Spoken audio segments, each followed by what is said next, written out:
rest assured, the whole truth, the truth yourself, you got it. I do. You have a seat. You state your full name, spell your last name, please, for reference, sir. Vignesh Prakasam, Can you, yeah, Prakasam. thank you, sir. You may go. Thank you, Brian.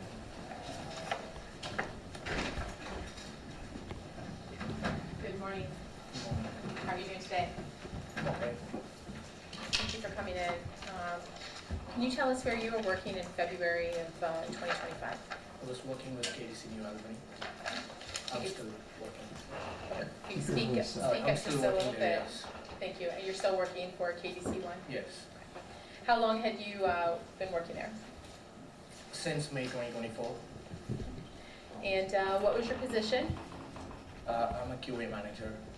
And can you tell the court what a QA manager's job duties are? So for a typical manager, it's usually 50% strategic, 50% tactical plan execution. So based on what the organization needs, I coach, manage the QA team, work with the customers on understanding their quality expectations, and do any improvements or update our procedures to make sure we are compliant, and then work with the day-to-day quality issues on the shop floor for the products. And as the QA manager, do you have contact with your QA inspectors? I do. And on what kind of a basis? Daily basis, weekly? So organizationally, I had 3 supervisors reporting into me. So all the QA inspectors were one team. So we got 3 teams reporting into me. So one team plus QA inspectors all reported into James. James would report into me. I try to meet with them on their shift change meeting at least once a week at the minimum. It could be all 5 days, some days, depends on how the day goes, and if there are too many quality issues that I have to go address it, coach, bring awareness, I do meet with them. Like last week, for example, I met with them twice. So it kind of depends on how things are going in the Yes. factory, how QA Because I got performing. 3 teams, so QA is one team, so I got 2 other teams as well. So And during February of 2025, were you engaging in that same practice of meeting with your QA yes, teams at least once a week? yes. So on that day, I was in the shift meeting. Yes, So on February 4th of 25, you were in that shift meeting at the beginning of second shift? yes, Okay. And do you recall Bruce Foster being there? yes. Did he arrive late? I think so. He arrived a little late. Yeah. Okay. And what kinds of things were you talking about, if you can recall, at that shift meeting? I don't recall all the quality issues or everything that we addressed, but more of like, hey, our team, we are making a lot more mistakes. We need to be catching the mistakes, so we should not be the one who's making the mistakes on that line. That's what I keep reiterating every time. On top of it, James and I also said that we may have a new vacancy coming up. If you know anyone, please refer. So you talked about a new vacancy. Yes.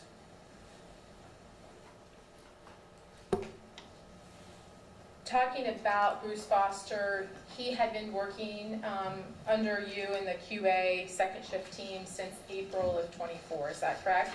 I think so. When I joined, he was already there. So. Okay, all right. And then around the fall of 24, did Mr. Foster start experiencing some attendance and performance issues? Yes. And did you have a meeting with him, or did you speak with him sometime in the fall prior to Christmas of 24? I did. And what was the nature of that meeting? So I got some complaints from my QA Tika that he addressed it with the supervisor that people are scared to work with him, they don't want to talk to him or something like that, so it was not addressed, so it got escalated to me.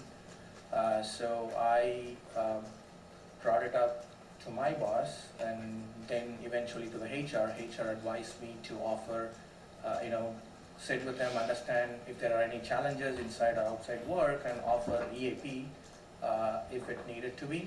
And when you said EAP, what does that stand for? It's Employee Assistance Program. So I brought Bruce Foster in. I do not remember exact time and date, but over all the conversation, I remember I brought him in. I asked him, do you need any help? I mean, you did not have attendance issues so far. we don't want you to, fail in this role. We wanted to make sure we help you succeed in the role, so let us know if you need any help. I have the employee assistance program. If you want, I can give you the contact details and you can reach out to them. That's what I told him. And did Bruce indicate whether or not he needed any assistance? So he mentioned he was okay, he didn't need any help.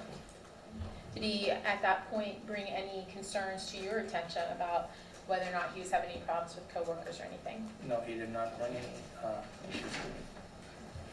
Now, Mr. Foster had 4 no calls, no shows in October of '24, is that correct? Yes.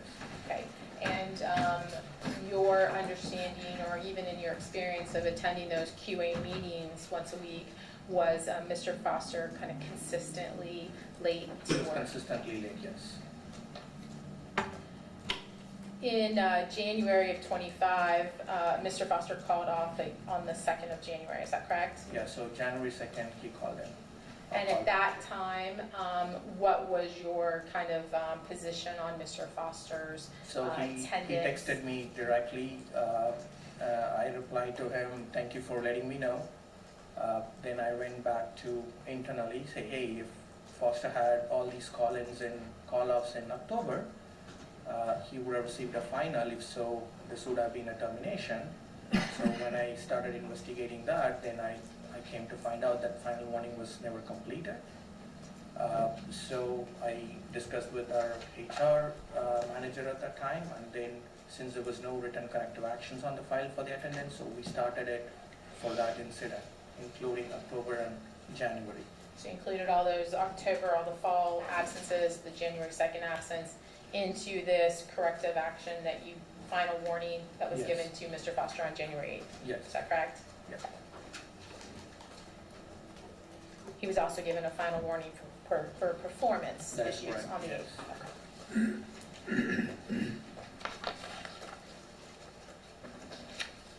Now, that's on the 8th of January. On the 10th of January, do you become aware from Tika, the QA lead, that Mr. Foster was sleeping in that QA room? Tika sent us an email. And in that email, What date? January 10th. In that email that Tika sent to you, have you had a chance to review that email or look at that email recently? Can I? Sure. Can I- Your Honor, may I approach the witness? I did, but I just wanted to. Sure, go ahead. I'm going to hand you this marked as State's Exhibit 22N. Take a look at that.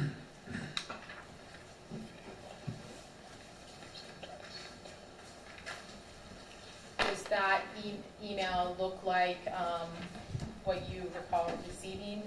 Looks like there's a chain of emails there, but I believe it begins there on January 10th. Yeah, I think this is the one where Tika started. I've been observing this behavior for a while and asked him to sort hard cut and put it back into the same. I'm sorry, can you speak up just a little Yeah. bit? I've been observing this Bruce for a while and asked him to sort hard cut and put it back. It is in the same situation as I gave him. Even after a couple of hours, I come back to office. He's sleeping like this in the office. I asked him, "Are you all right?" He said he's okay. On the other hand, offer him, "Do you want to go home?" He said no, but not moving out of office or any assigned task completed. So Tika sends that to you on January 10th. It looks like around 6 o'clock in the evening, is that correct? Yes. Okay, what is your response, or how do you move forward after that? James replied to the email saying that he removed Tika, that, he said, "I think we are all in alignment for termination as soon as possible. He's not scheduled to come in for the shutdown. How would we like to proceed?" So it was addressed to, when James replied, it was addressed to our HR manager, Amy, myself, and my boss. So I was aligned with Tika at that time with I was aligned with James's recommendation at the time, so I did not reply to this email because HR manager and our director were there, and then they took the lead on that. And so then, as of February 4th of 2025, was your understanding that Mr. Foster was going to be fired on that date? So Or no, he wasn't going to be fired on that date, It that was- was your understanding? we were waiting on Amy's approval, Amy Allen's approval. She said that she is working on it something like that on that sort, yes. When you saw Mr. Foster on February 4th of 2025, did he seem to be acting different than he normally did? No, Agitated in any way, shape, or form? no, so he usually does like a fist bump with me every time I see him. When I walked out the other day, on that day, that's why I remember very well, because towards the end of the day, I went to check in with the QAs, how they're doing and everything before I head home, and then on my way out, he fist bumped me, said something on sorts of "see you later" or something like, I don't remember the exact words. And do you recall approximately what time that was? Not exact time, but somewhere between 5 p.m., 6:30 p.m., somewhere around that.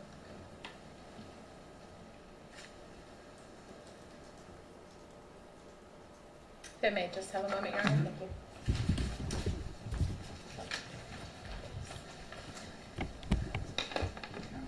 No further questions, thank you. Cross. Thank you, Your Honor.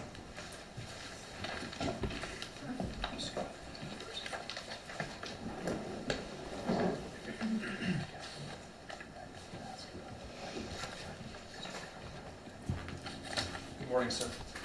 My name is Jeff Stavroff. I'm one of Bruce's attorneys. I'm going to ask you some questions, okay? The state had just asked you some questions about a vacancy at KDC 1 that you had discussed with James Himes, correct? Not discussed with James Himes. We notified in our second shift meeting that there is a possible new second shift vacancy coming up. If you know someone, please refer me. Okay. So refer to me. Got it, okay, my mistake. But there was this vacancy that was coming up at that time, correct? That's what we told them, yes. Okay, and Mr. Foster was still an employee at that time, right? He was, yes. Okay, and that vacancy wasn't directly related, at least to your knowledge, to Mr. Foster at all, right? I cannot say that for sure. Thank you. But there Okay. were multiple, we looked for people, and then we were in the process of working on a termination, so that was in our minds. Got it, okay. So the vacancy was not related to Mr. Foster whatsoever, right? That vacancy pre-existed Mr. Foster's, he was still an employee with the company, right? He was still employee with the company, but we asked for the referral before something gets posted, so we don't have a lot of lead time. I understand. planning. So I want to ask you about Mr. Foster and his relationship with his coworkers. It was your testimony earlier that he had no problems with his coworkers, right? Not to my knowledge, yeah. And it was your testimony that Mr. Foster had no problems with you personally, right? No. You mentioned several attendance issues, at least multiple times where Mr. Foster showed up late or no call, no show. Is that correct? No call, no show was all documented in the corrective action, but usually for the shift meeting, he is late. I've never seen him at 2:30 p.m. Okay. And he had, I think you had mentioned that he had texted you that he was running behind, but he eventually showed up for his shift, right? I mentioned for January 2nd, he texted me that he wasn't coming to work. Right. So, yeah. Okay. And were you aware that he was taking an Uber every day to and from his house in Columbus to KDC 1 to get to and from work? From his final warning, that's when I knew that he was taking over. Thank you. Now, you had mentioned in several emails in States Exhibit 22, specifically 22N, that the company, or at least you and your colleagues, were aligned with his termination, right? I mentioned here. So I was aligned with James, so I did not reply to the email. Okay, so that's a yes. And aligned with termination is really corporate jargon for when you're aligned with something, you're in agreement with it, right? Yes. So everyone was in agreement that Bruce needed to be fired, right? Yes. Now, No, not everyone. It was, so James and I put in that recommendation. So Yes. it's up to the HR to make a final call. okay, So they will come back and ask if they needed some information, they'll come back and ask, and we'll give it to them. right, so we were just waiting for HR to do its thing and then report back to you Yes. to see if they were aligned with you. So one of the communications I had was that That's just she a yes was or no working on question, it. so, Yes. okay, thank you. So, but that was back on, he still comes in after January 10th when the final corrective action is issued, correct? Yes. Okay. He worked several more times after January 10th, right? I think so. He clocked in and he worked shifts, even if he was late, but he came there. And I don't expect you to know the exact Yes. date, but he showed up, right? Yes. Okay, and he showed up until February 4th, 2025, right? I have to look at the records. I cannot answer right now. I understand.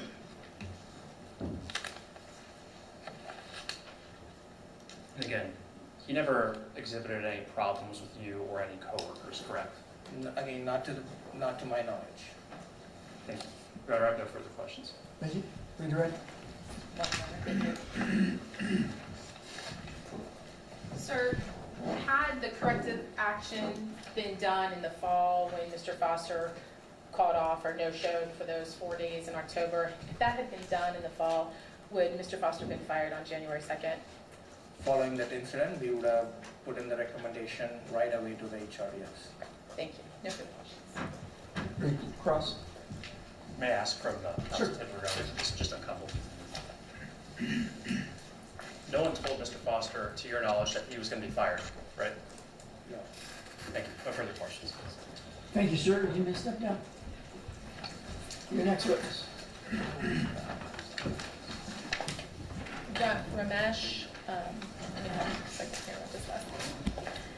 Vishwakarma. Ramesh Vishwakarma. Jivan. Yeah. We have a translator for this witness? You do. All right, is she here? She is. She is. Sorry. I need to swear her in real quick before we start.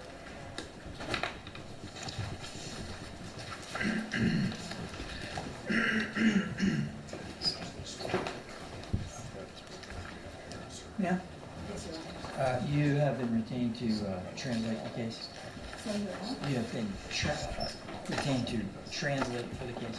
Interpret, Your Honor. Yeah. Your name? Bhavna White, B-H-A-W-A-N-A, last name White, for Nepali language, Your Honor. All right. Before we proceed, I need to administer the oath. Raise your hand, please. Do you solemnly swear or affirm that you will interpret accurately, completely, and impartially using your best skill and judgment in accordance with the standards prescribed by law and follow all official guidelines established by this court for legal interpreting and translating, and discharge all the solemn duties and obligations of legal interpretation and translation? Yes, I do, Your Honor. Thank you. All right, let's swear the witness in. Autopilot kapag tinanong, Turn and face me. Raise your right hand. Dahinya, promise. Dahinya, dahinya. Do you solemnly swear or affirm the testimony that you're about to give in this case now being heard, Ang kapag tinanong भएको छ, ang kapag शपथ दिनुहुन्छ, the truth, the whole truth, nothing but the truth, so help you God? तपाईँले सत्य र सत्य बाहेक केही पनि बोल्नुहुन्न, भगवानको लागि भगवानको लागि साक्षी राख्दै हुनुहुन्छ। हो? Yes. May I have a seat? त्यहाँ बस्नुहोस्। Can you state your full name and spell your last name, please, for reference? तपाईँको पुरा नाम भन्नुहोस् र तपाईँको लास्ट नेम स्पेलिङ गर्नुहोस्। First name Ramesh, last name Vishwakarma, R-A-M-E-S-H-B-I-S-S-U-K-A-R-M. Thanks.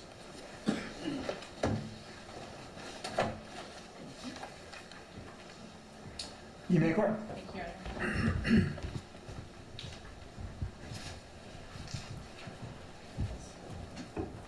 Good morning. Namaste. Namaste. Good morning.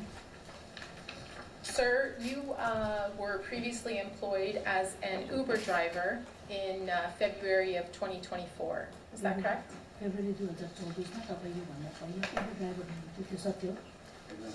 Yes, that's true. And how long had you been driving for Uber? उबरसँग गाडी चलाएको कति जति भयो? यहाँ आएर लगभग भयो होला 8 वर्ष। Almost after coming here, almost 1 year. And what kind of vehicle were you driving in February of 2025? February 24, 2025 मा तपाईले कस्तो किसिमको गाडी चलाउँदै हुनुहुन्थ्यो? 2024 RAV4. And on the evening of February 4th, 2025, around a little bit after 10 o'clock in the evening, did you receive or did you accept a fare to pick up a passenger?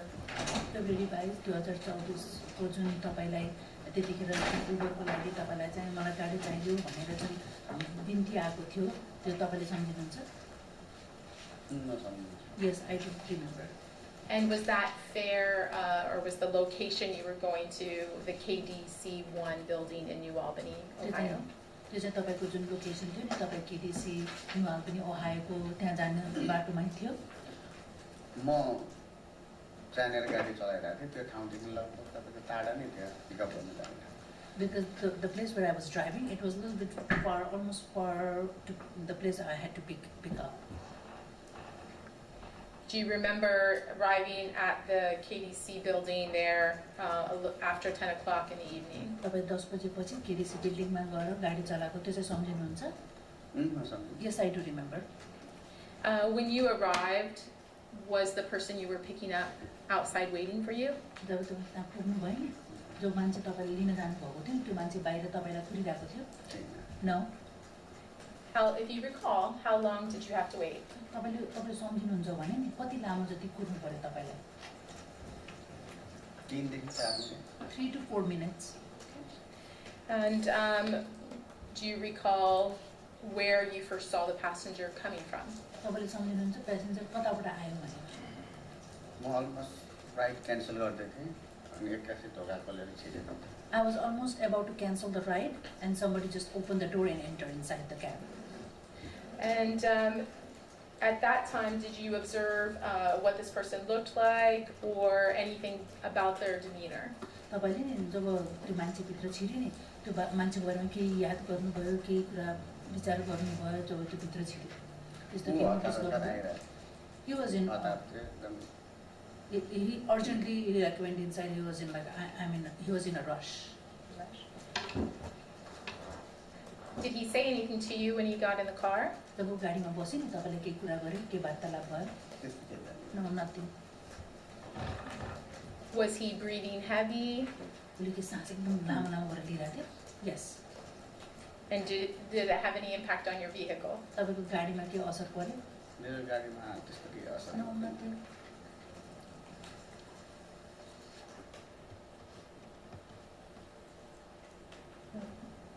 When you were pulling out of KDC, did you observe anything unusual? तब तपाईले नि अब गाडी निक्लिन थाल्नुभयो नि केडिसीबाट आश्चर्यजनक अथवा केही तपाईलाई शङ्कास्पद केही कुरो लाग्यो? त्यस्तो लागिरहेको थियो। Little bit I had a feeling. What kind of feeling? कस्तो खालको अनुभव भयो तपाईलाई? त्यो ठ्याक्कै केडिसी छोड्ने बित्तिकै पुलिसको गाडी आयो। Because as soon as I left the KDC, police car came in. So I thought something. Were the sirens on? Siren on here? Yes. Did you ask the passenger if they knew anything about it? तपाईले प्यासेन्जरलाई सोध्नुभयो तपाईलाई यो के बारेमा भन्ने थाहा छ भनेर सोध्नुभयो? त्यो त रिमेम्बर भएन। I don't remember that asking him.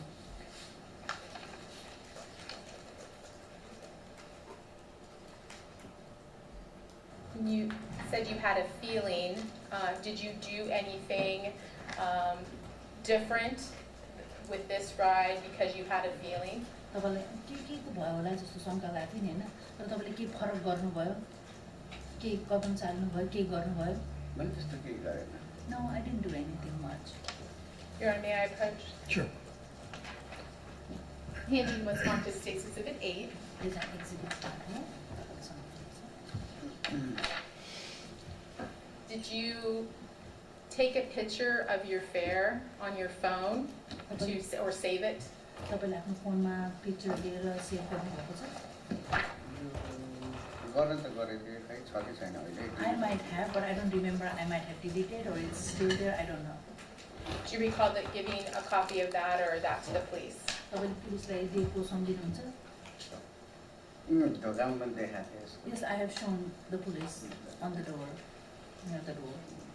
Is that the route you took from the KDC building to drop off this passenger you picked up there? यो चाहिँ तपाईको राउट हो जुन चाहिँबाट केडिसीबाट तपाईले त्यो मान्छेलाई छोड्नु भयो त्यो त्यही हो? त्यही हो। Yes. Do you recall how long that ride took? तपाईले सम्झिनुहुन्छ कति समय लाग्यो उसलाई घरसम्मलाई? लाग्यो होला लगभग 25 minute. Almost 25 minutes.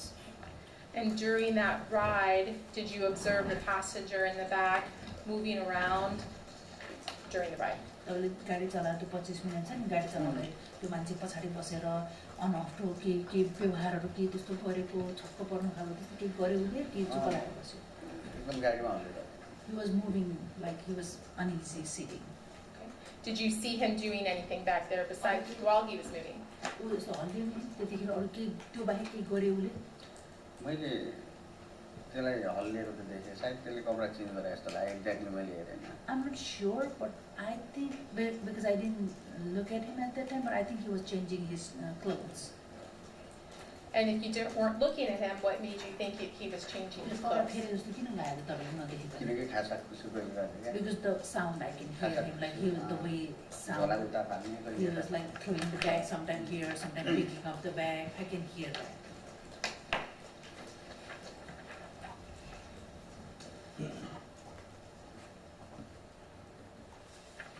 Did he speak to you at all during the ride? फर्किने बेलामा केही बोली तपाईँसँग कि चुप लागेको He was quiet. He didn't say anything. Did he fog up your windows when he got in your vehicle at first? Fog up means Cause your windows to have the condensation? तपाईँ ऊ जब छिर्यो नि त्यतिखेर उसले त्यो झ्यालहरू ढाक्ने त्यो कोसिसहरू त्यस्तो केही त्यस्तो गरेन तर No. एउटा धुवा भयो त्यो गाडी But inside the car there was all smoke inside the car. Smoke? भन्नाले त्यो चुरोट खाएको धुवा होइन कि like ब्रिकले Not the cigarette smoking, but the way he was breathing. Breathing the way he was The way breathing? he was breathing, like a foggy breath, Okay. like that he was doing, but not the smoke.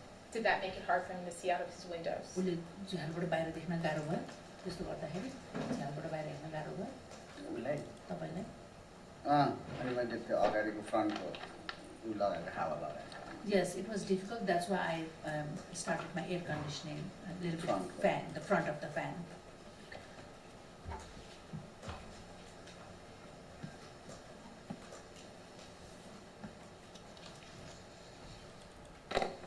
After you dropped off the passenger, did you have any more fares that night?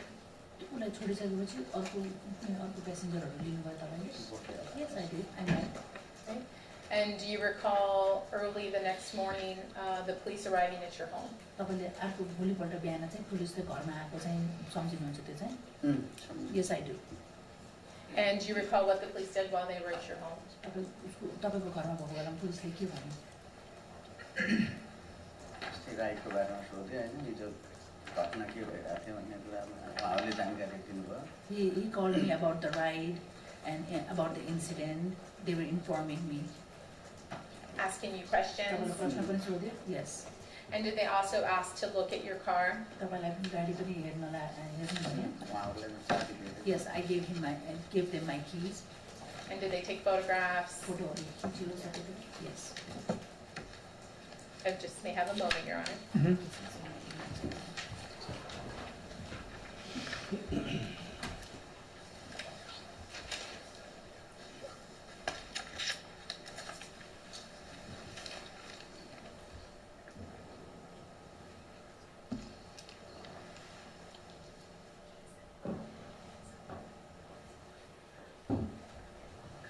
Nothing further, Your Honor. Thank you. Cross. Thank you, Your Honor.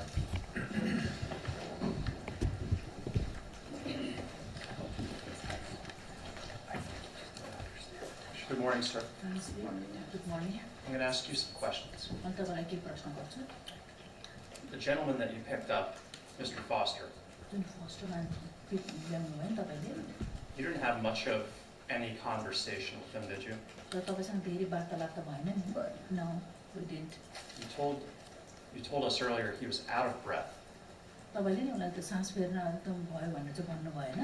सास एकदम छिटो छिटो लिएको भन्नुभयो नि? Yes. So much that you had to turn up the air conditioner. त्यो सास यस्तो लियो कि तपाईँले एयर कन्डिसनरै खोल्नु पऱ्यो, हावै खोल्नु पऱ्यो होइन? त्यो Yes. पुरै फगी भएर Yeah, because of the fog. And he seemed to be in a hurry. अनि ऊ चाहिँ अलिक आतुरीमा भयो जस्तो पनि लाग्यो. Yes. And he was very uneasy just sitting in the back of your vehicle. अनि तपाईँको गाडीको पछाडि बस्दा एकदम अप्ठ्यारो भयो जस्तो त्यस्तो पनि व्यवहार गरेको. Yes. Okay. And you said maybe he was changing his clothes? अनि तपाईँले उसले सायद कपडा फेरेको होला भनेर अन्त. Yes.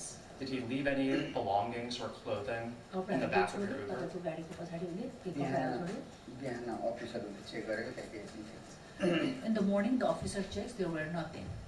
So Mr. Foster didn't leave anything personal No. behind? उहाँले आफ्नो कपडाहरू केही पनि छोड्नु भएन। No. Okay. Thank you very much for your time, sir. No further questions. तपाईँको समयको लागि Redirect. Just one question, Your Honor, thank you.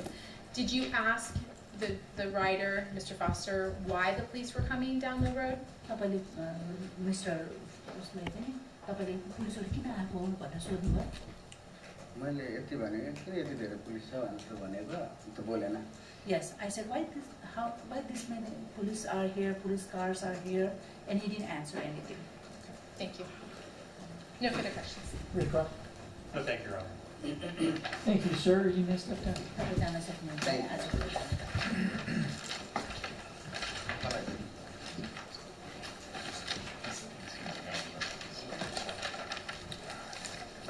Your next witness. Detective Bauman, I'm sorry. Done that for a year. So.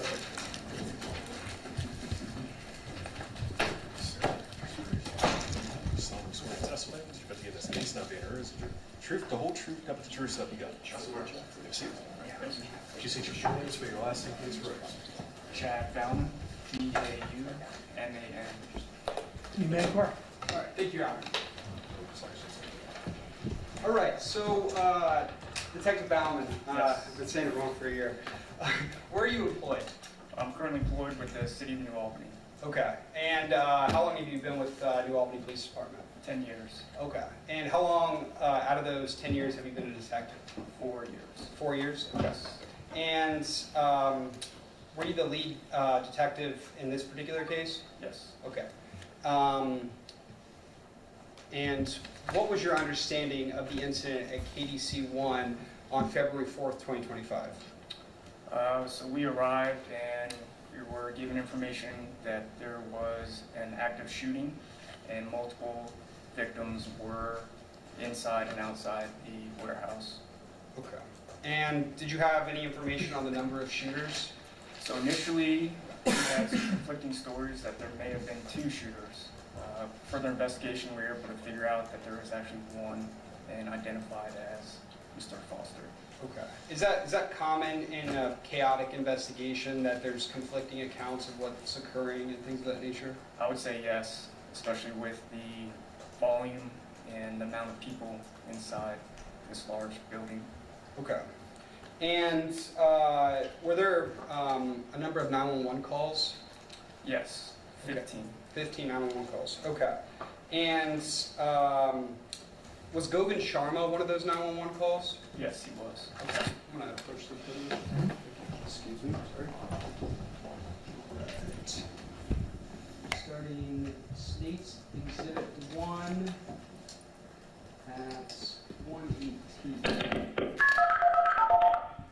So my dude, buddy, 911, what is your emergency? we've been shot at KDC Albany woman. I'm Okay, shot, but I you've took been- the gun out of the place. Okay, where's the shooter? Shooting is still inside the building. I've been shot on my neck, and my boy body is on the floor. But I took the gun. Okay. Does that sound like Govind Sharma's voice? Yes, it does. Okay. And you're familiar with Govind Sharma's voice? Yes, Okay. You had a chance to interview him? I did, yes. Okay. And he was shot on the neck area, Correct, yes. facial area? Look at that. You took the gun away? Yeah, I've been shot on the neck. I don't think I can hold it up long enough. Okay, listen, I've got lots of help coming to you, but I need to know, you said you have the gun? No, I gave it to my did. Line did. You gave the gun to someone else? Yeah, to line did. Who's Randy? Hey, Tika, I took it away from the shooter and gave it to the left. Okay, who's Ryan? Who's the person you gave the gun to? Tika, he's not a shooter, he's our lead, but one of our You employees gave is a shooter. to your, okay, so you gave the firearm to your shift lead. Yeah, I took away from that, but I ended up getting shot. Okay, is anybody there with you that can hold pressure on your wound? Nobody is here. I'm locked inside and my body is just shot on the floor. He's on down on the floor. Okay, is he breathing? I don't know. I've been shot. I'm putting pressure on my neck. I can't breathe too. Come on, do Okay. it. Okay, we have help on the way. I have several units coming to you. I need to know where in the building you are. I need to know where you are. Sir, where are you in the building? Sir, where are you in the building? Okay, and so that was Govind Sharma's 911 call. Yes, And you said there were 14 other calls. correct, yes. So there's approximately like 29 minutes of 911 calls, right? Yes, I'd say that's accurate. Okay. And you saw, when Sarah Taylor was testifying yesterday, you saw that, Deputy Babcock's body-worn camera. You know what I'm talking about, Deputy Babcock, where I asked her about who are those two people. I mean, I can pull it up just so you can see, but, so let me pull it up. That was State's Exhibit 45. Yes, Okay. sir, I remember. Okay. Let me, You stay outside and wait for them. You stay outside and wait for them to come out. Okay, listen, go on. okay. Go on. I asked her yesterday if she knew who these two people were. She said she did not know because she wasn't involved in this investigation like that. If that makes sense, she was just there to process. Right. So my question is who is this person right here? That would be Govind Sharma. Okay. And he was shot by Mr. Bruce Foster. Correct, yes. Okay. And who is this person right here? That'd be Cigar Wagley. Okay.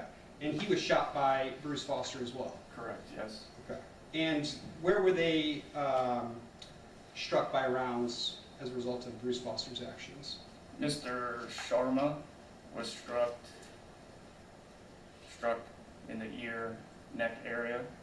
Mr. Wagley, I believe, was the right shoulder, through and through. And what part of the KDC warehouse were they injured by Bruce Foster? Both in the QA office. And during Govind Sharma's 911 call, he said his friend was on the ground, laying on the ground. Who was he referring to? Sakar Chapachi. Okay. And did Shakar Chapagai later die as a result of the gunshot wound to the head? Yes, he did. Okay. Let me get out of this. And then, do you know Officer Sarah Vinca? Yes, Okay. Was she one of the first responding officers? she was. Okay. I'm showing you what's been marked as State's Exhibit 44. Does this appear to be Officer Vinca's body-worn camera? Yes. Okay. And yesterday, Agent Taylor was talking about Area A, B, C, D, and E at Scene 1, which was KDC Warehouse. Yes. Okay. And whose body is this right here? That would be Kyle Weber. Okay. And this is Scene 1, Area A. Correct.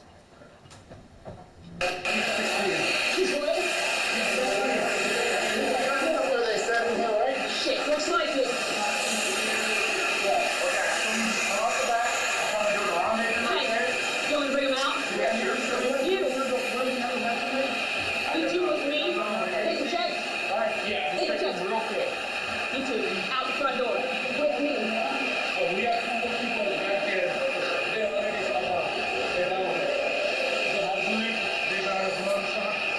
Out. What's up?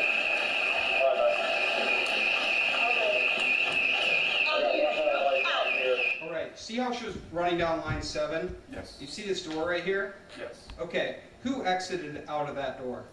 Nick Harris. Okay. So, did Bruce Foster give chase after Nick Harris toward this way? He did. Okay. We'll see that video later. But so this is the door that Nick exited out of. Correct. Don't go back in. Out. There's another one. Another one.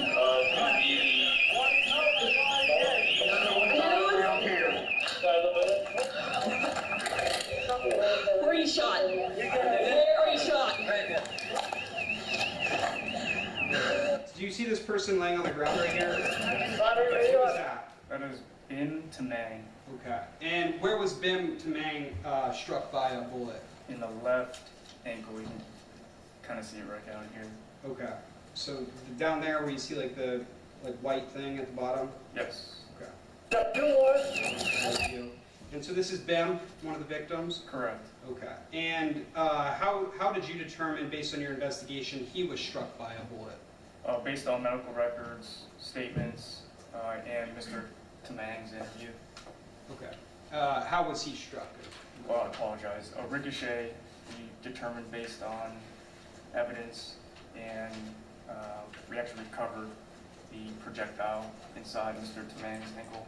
Okay. So if I'm like shooting at, one person and a bullet ricochets and then hits another person, I essentially caused that harm as a result of my pulling the trigger. I would say so, yes. Okay. The outside, in the minute, man. This way. Let's go. Please, hold. Just showing the ankle? Okay. Okay. Good, thank you, sir.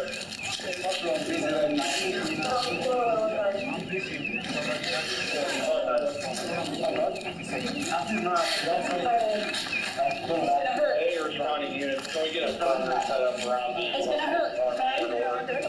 Judge Street corridor? Just have fun going right now, and then, let the detectives know, and, L1 and C1 know, please. Thank you. Ambulance is coming, okay? It has to be. It has to be. It has to be. Okay, we're going to go back up the bar.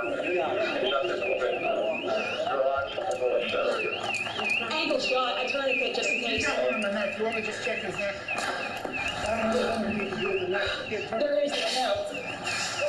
Is the ambulance on its way back? Hey, can one of you guys, try and get... Who's this right here? That'd be Nick Harris. Okay.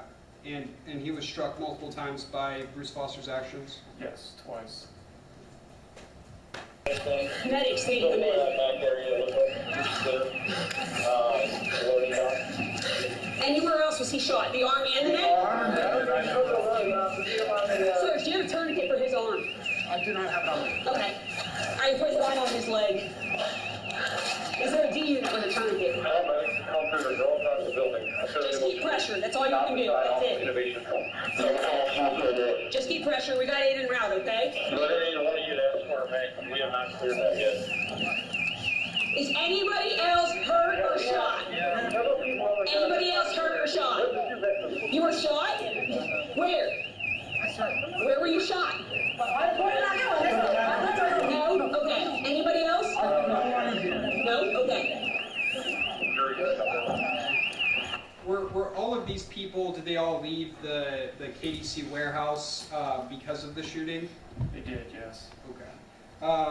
Are you aware of approximately how many people were evacuated from KDC-1? Yes, approximately 200 employees were identified. Okay. So all of those people were in the warehouse and then had to leave because of the shooting? They did, yes. Okay. If this shooting did not occur, would those people have evacuated the place? No, they would have been working. Okay. And you said that a number of people were injured. Based on your investigation, how many people in total were injured? In total, it would be 6. Okay. And who caused those injuries? Bruce Foster. All right. I'm showing you, and how many people died? 2. Okay, 2 people died. I'm showing you State's Exhibit 13A. I have the original certified copy in front of you. Yes, sir. What is 13A? 13A is the death certificate for Mr. Kyle Weber. Okay. And how did Mr. Weber die per the death certificate? For the death certificate, the cause would be gunshot wound to the head. Okay. And it says immediate. Yes. So shot, dead. Shot immediately. Okay. And then it says that this place of death was KDC-1. That is correct. Okay. And is that in New Albany, Ohio? It is. Is that in Licking County? Yes. Okay. And I'm showing you State's Exhibit 13B. What is State's Exhibit 13B? This would be the Licking County Coroner's report on Mr. Kyle Baber. Okay. And it has the cause of death listed as gunshot wound to the head. It does. Okay. And where exactly was he shot in the head? In the back region Okay. of the head. And then was there an exit wound on Mr. Baber? I believe so, there was, yes. Okay. So Mr. Baber's dead? He was, yes. Okay. And who shot the gun that caused his death? Mr. Bruce Foster. Okay. I'm showing you what's been marked as State's Exhibit 14A. You said that there was another person who died as well? Correct. Okay, and who was that? That is Mr. Shakar Shabaji. Okay. And what was his cause of death? Cause of death was gunshot wounds to the head and left hand injuring the brain. And so was his immediate like Kyle Baber's? No, he unfortunately succumbed to his gunshot wound later on. And he was shot at KDC 1 as well, Yes, but he eventually died at a hospital, he did, yes. and that was in Columbus. It was. Okay. I'm showing you State's Exhibit 14B. All right, what does this appear to be, State's Exhibit 14B? This would be the coroner's report, Franklin County, for Mr. Shakar Shabaji's death. Okay. And so he was pronounced deceased. The following day. Okay.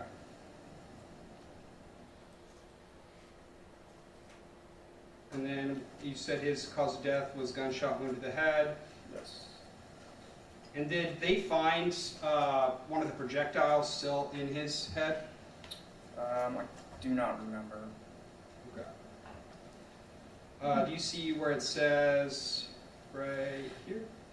Yes. What does that say? A pair of medium caliber deformed projectiles recovered from the soft tissues of the right side of the head associated with a dense extravascular blood and hematoma. So yes. Okay. I'm going to show you what's been marked as State's Exhibit 37A through G. All right. Is this Shocker Chapa guy? Yes. Okay. And said he was shot in the head? Correct, yes. Okay. And they found a projectile inside of the head? They did. Okay. And you said he was shot in the hand as well? Correct. Okay. And so it looks like he was shot in the left hand and the left side of the head? I believe, based on Mr. Govan's statement and Seger's statement, I believe it was turned and then shot. Hand was trying to cover his head. So this would ostensibly, oh, sorry.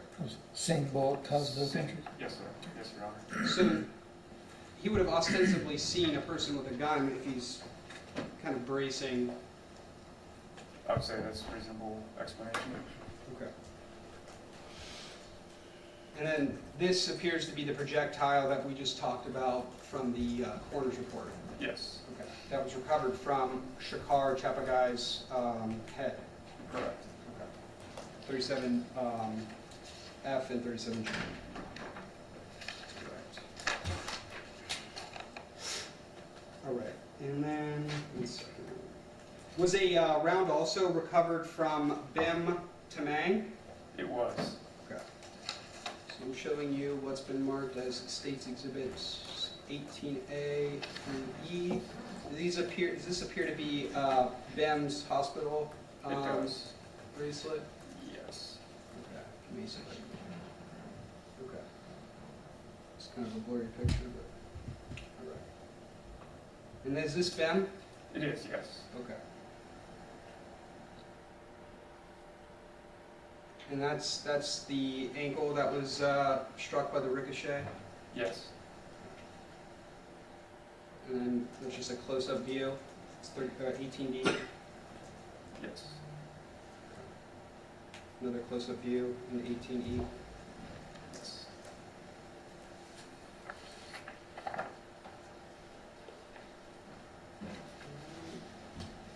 did you send that off for comparison analysis, the projectile? We did, yes. Okay. And did they did a source identification analysis for that particular projectile? Correct, yes. And was that linked to the gun that Mr. Foster purchased?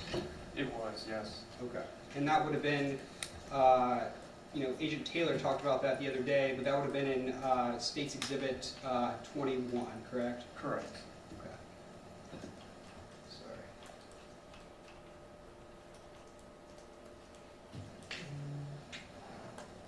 And then was the firearm recovered that Mr. Foster used to commit these offenses? It was recovered on scene. Okay. And did you send that firearm off for DNA testing? Yes. Okay. I'm going to show you State's Exhibit 10, page 54, 55, and 56. All right. I'm showing you what's been marked as State's Exhibit 10, page 54. Is this the firearm that was recovered? Yes. Okay. And what is the serial number listed on this firearm? Serial number is CBVZ530. Okay. And there's a magazine and then an unspent cartridge, right? Correct. Is this just a different view of that same Glock 26? Yes. Okay. And did there appear to be any red on this firearm? Yes. Okay. And what did you believe that was? Suspected blood. Suspected blood. Okay. And that was sent when you did the DNA testing. Did you check to see if there was blood on that firearm? Yes. Okay. So I'm going to show you what's been marked as State's Exhibit 19A. All right. So State's Exhibit 19A says that the firearm was swabbed, correct? Correct, yes. And it was presumptive for blood. Yes. And when they checked the magazine well, there was, suspected DNA of Govind Sharma. There was, yes. Okay, and the likelihood that it was someone else is very, very low. Correct. Near zero, right? 1 in 1 trillion Yes. chance that it's someone else. Okay. And then the spring of that same firearm was also swabbed, correct? Yes. And what was whose DNA was on the spring? Kyle Weber. Kyle Weber. All right. And how was Kyle shot based on your review of the evidence? On our review, very close range, almost point blank. Okay, so blood could splatter back and get inside of the spring of a firearm based on that? I would say so, yes. Were other things sent off for DNA testing? Yes, sir, there were. And I believe All right, let's talk about the Uber real quick. So, State's Exhibit 11A. Is this the vehicle that Ramesh was talking about earlier? yes, Okay, it's a RAV4. it is. Okay, and you see an Uber sticker up there I do. on the, what is that, the right Top. passenger window? Yes, That's just a zoomed in picture of the Uber. it is. Alright, under 11B. All right.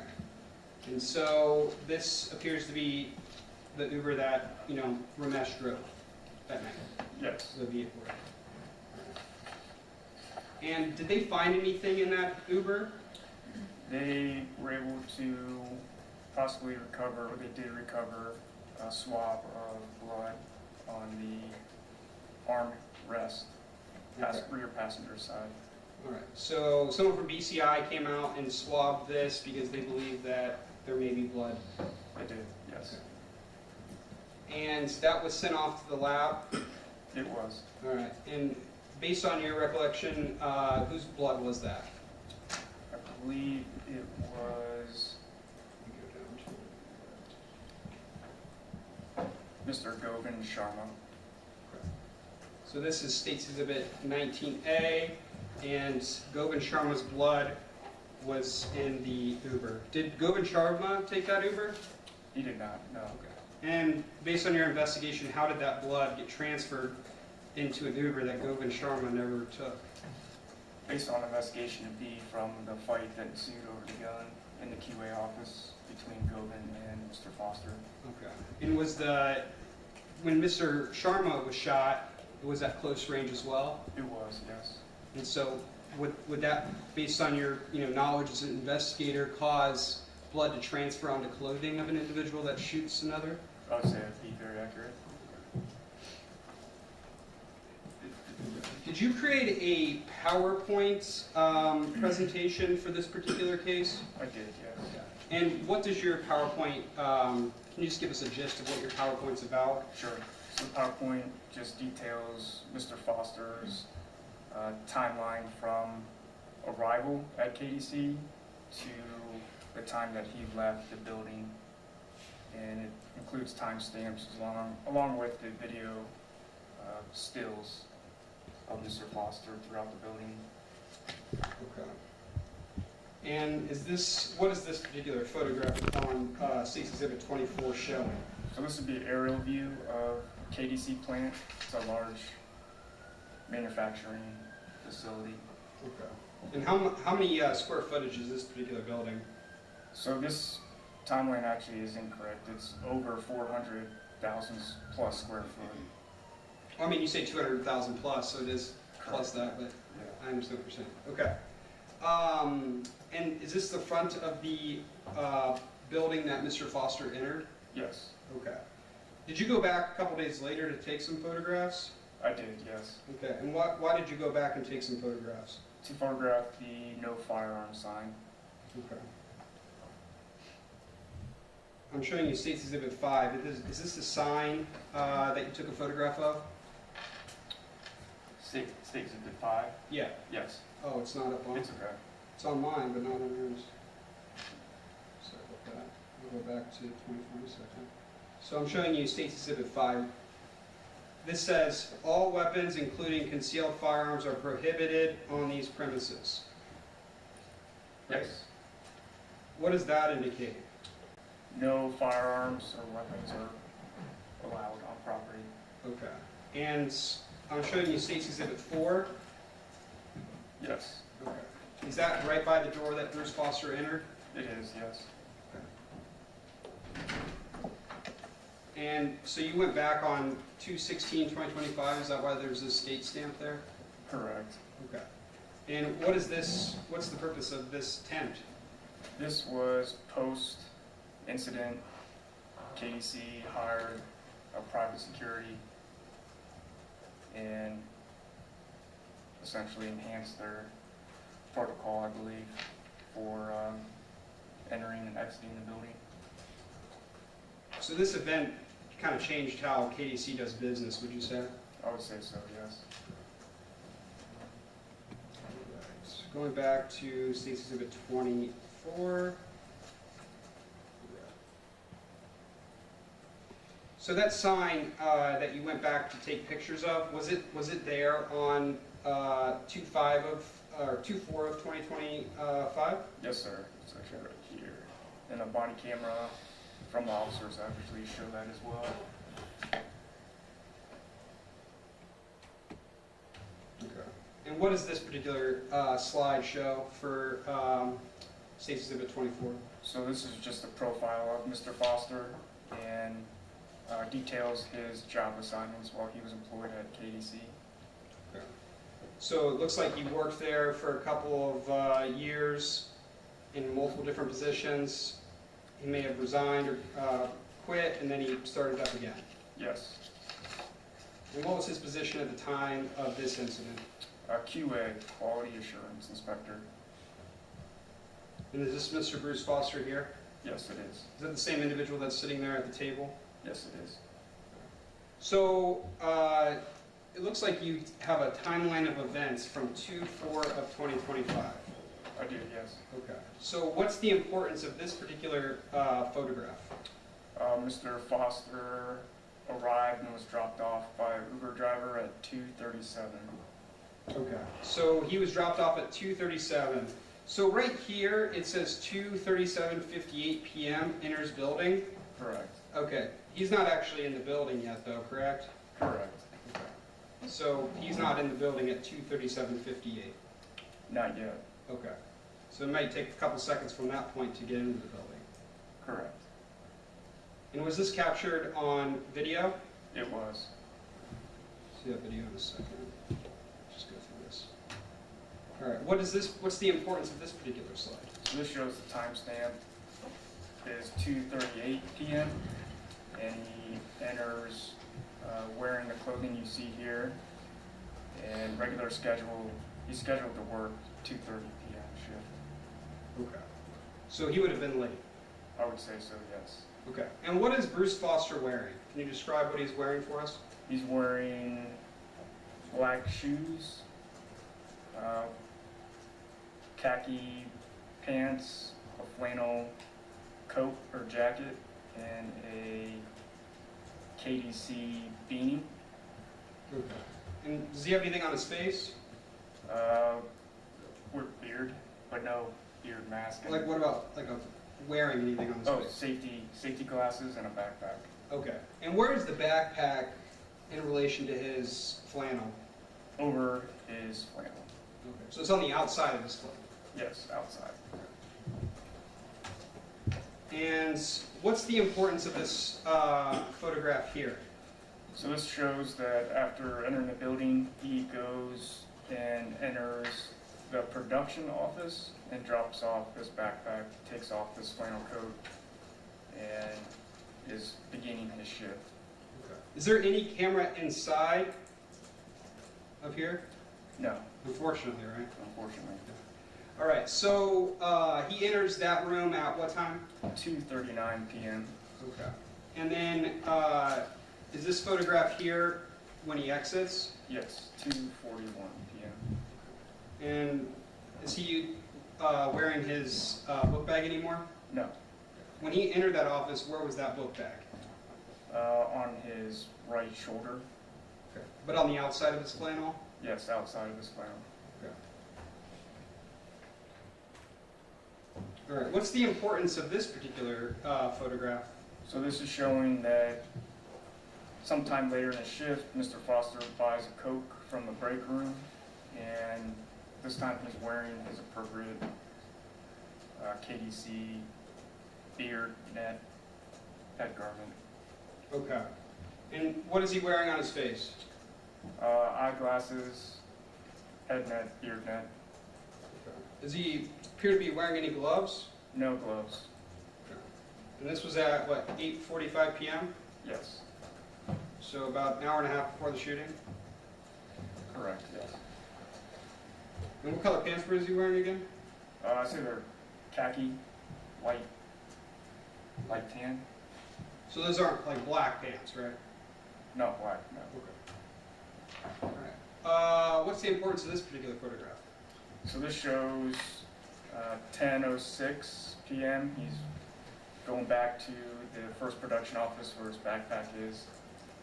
And this is where we believe Mr. Foster changed his clothing prior to the first shots fired at 10:19. Did anything else of significance happen sometime after 10:06 p.m.? Yes, And what was that?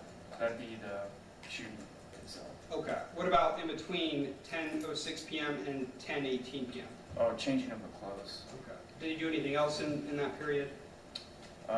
Called the Uber at 10:09 is what the records show, reflect on the certified Uber records. Okay. So he ordered the Uber at 10:09 p.m. and changed his clothes when he went in here. Correct, yes. What does this timestamp show? So timestamp is 10:18 p.m. It is showing him exiting from the first production office area. This time he's changed his clothing. Backpack is now masked under the flannel. And as you can see, he changed his pants, put a hat on, wearing gloves. Okay. Was he wearing gloves when he entered? No, Okay. Was he wearing gloves at 10:06 p.m. when he went into the first production office? no. When he entered originally, was his book bag on the outside or inside of his flannel? Originally entered to put his backpack away was on the outside, Okay, and now where is it? underneath the flannel. Okay. And can you see through his book bag that he was wearing No. when he entered? No, it was a black book bag. And where does this lead? So that's going to lead to the floor, the lines where production is for KDC. And it sounds like you have to have a clear bag if you go up in there, or if you go in there. I believe so, yes. And what is the significance of this particular photograph? So this is now timestamp 10/18. It is showing him passing employees, passing the QA office, walking down toward production lines, and ultimately it'll lead towards Kyle and Nick where they're standing near line 17.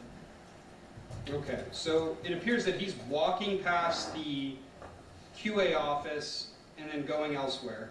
Correct, yes. And then does he end up back here? Yes. And their meeting is what time?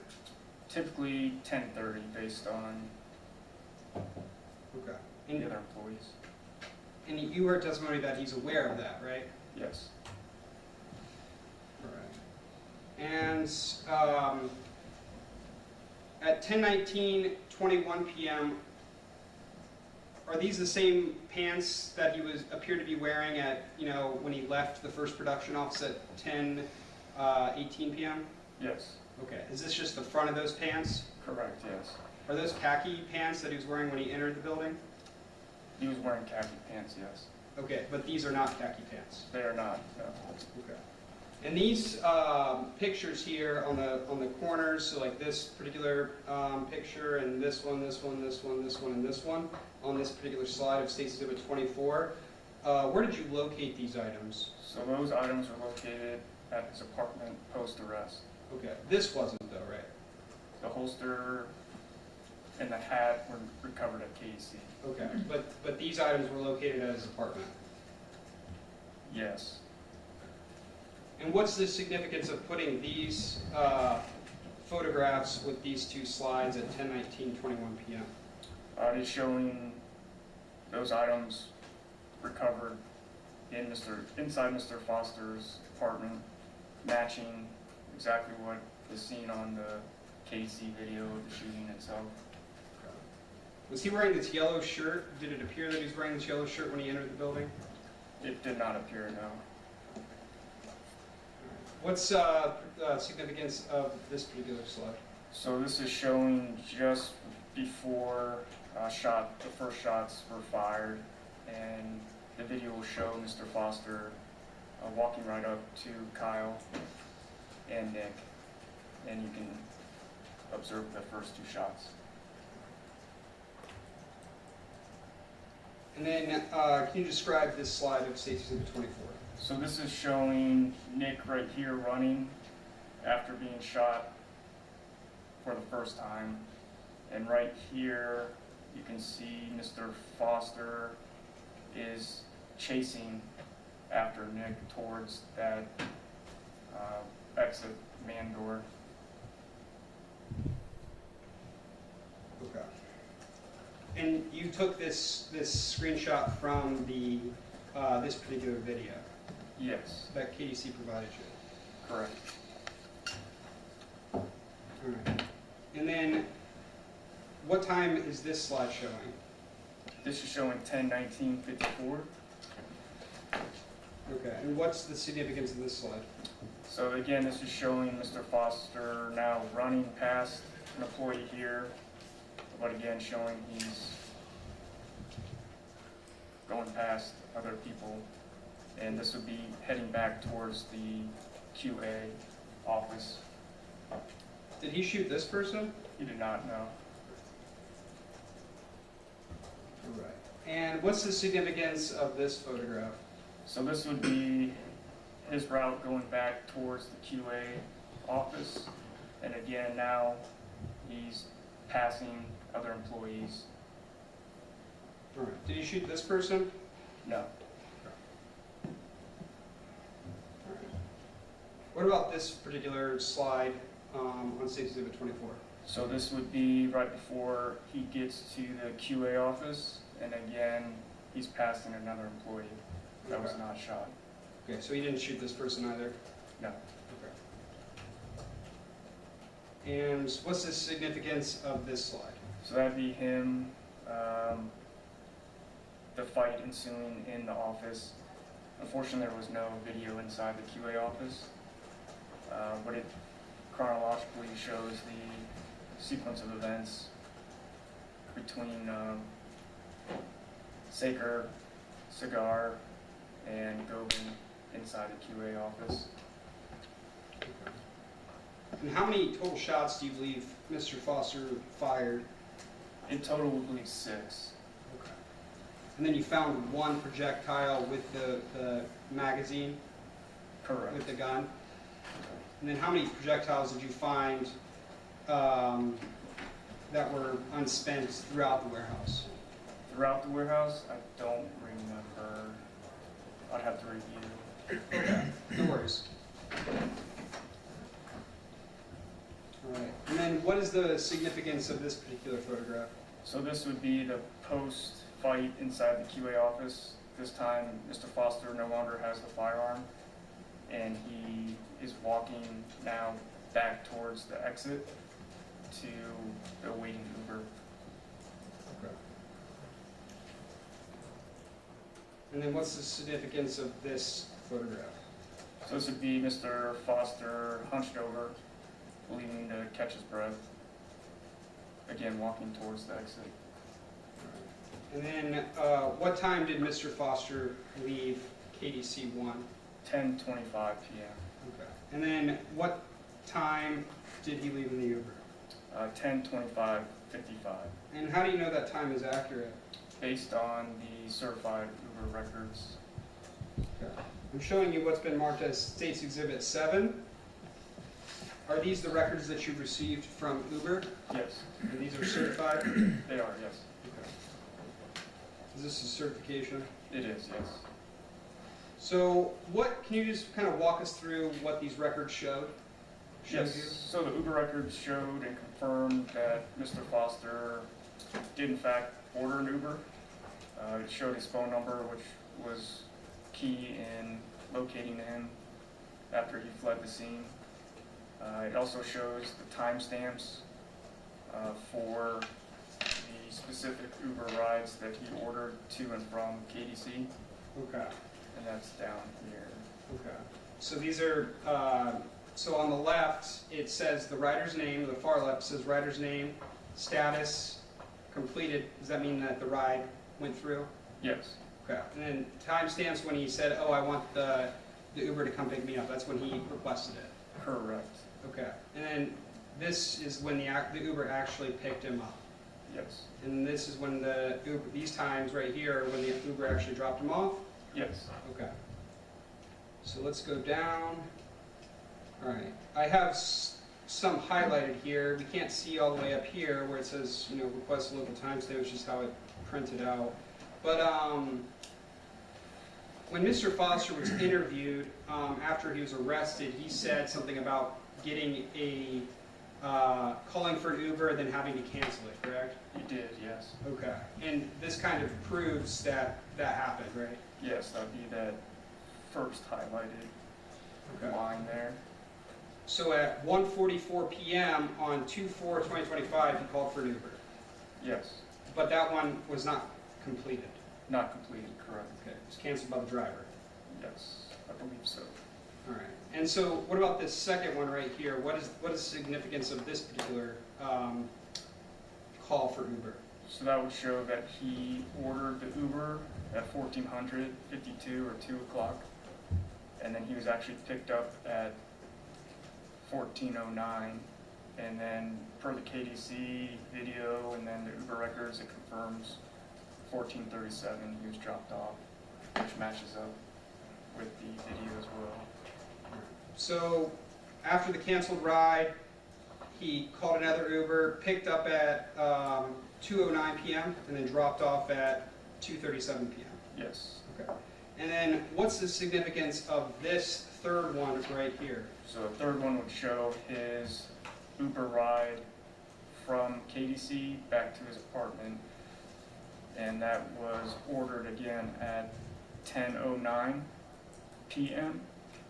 and he was picked up at 10:25 p.m. and then arrived at his house 10:51 p.m. Okay. So it's about 25, 26-minute drive apparently. That's accurate, yes. Okay.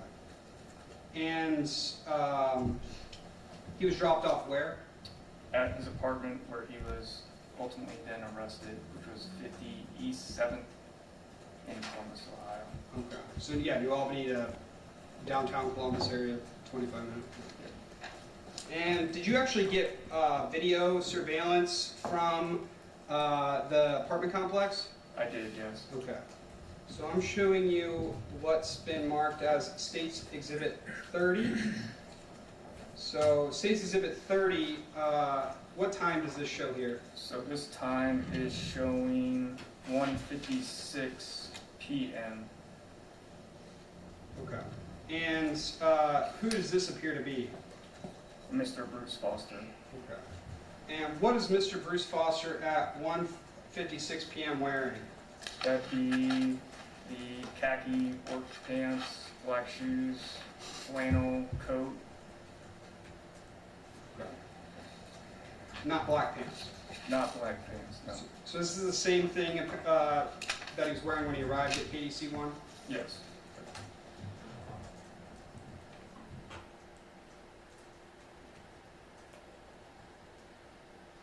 Where's his backpack?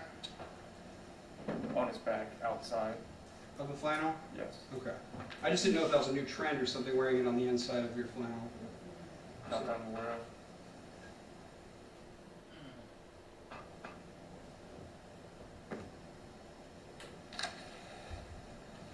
All right. And what time is this show? This shows 2 p.m. Okay. Does it appear that he's walking back to his apartment? Yes.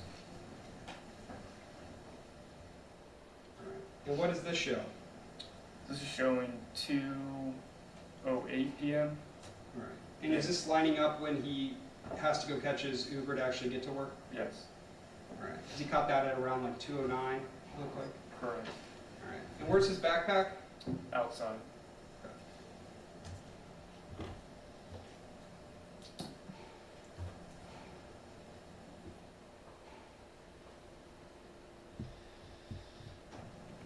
All right.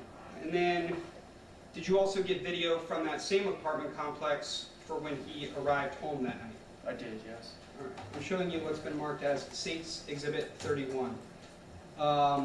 So the last video I showed you looked like it was on his floor, right? Correct. All right. Where's this video showing? This is outside the main entrance to his apartment complex. Okay. And who does that appear to be? Mr. Bruce Foster. All right. What is he wearing now? So now he has khaki pants, fluorescent t-shirt, and black backpack. Okay. Is he wearing that backpack under his shirt? No. Yeah. Is there a flannel on him? No. What color pants was he wearing when he left KDC? Black, white front, athletic pants. Okay. You think khaki pants are more comfortable than athletic pants? I would say no. Okay.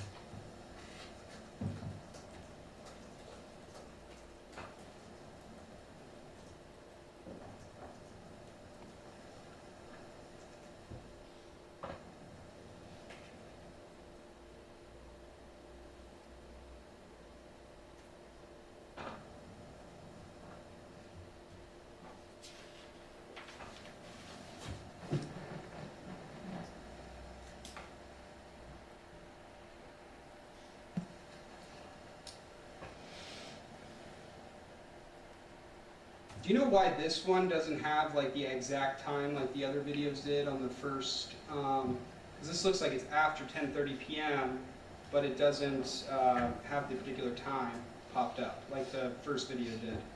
Yes, I was explained by management that because where the mouse was hovering, it's not going to show the exact time stamp as the other one would. So it's just a error on the management trying to get us the video. Okay. So the other videos, they had the arrow pointed on the particular time? They did, correct. Okay. So that's why it showed the exact time? Yes. But this was February 4th of 2025? Correct. And this was when he was dropped off by the Uber? Yes.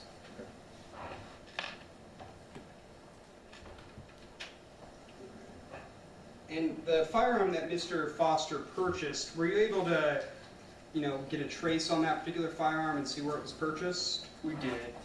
Okay. So let me pull up the purchase report or receipt, States Exhibit 23A. All right. Whose name is listed on States Exhibit 23A? Bruce Foster III. Okay.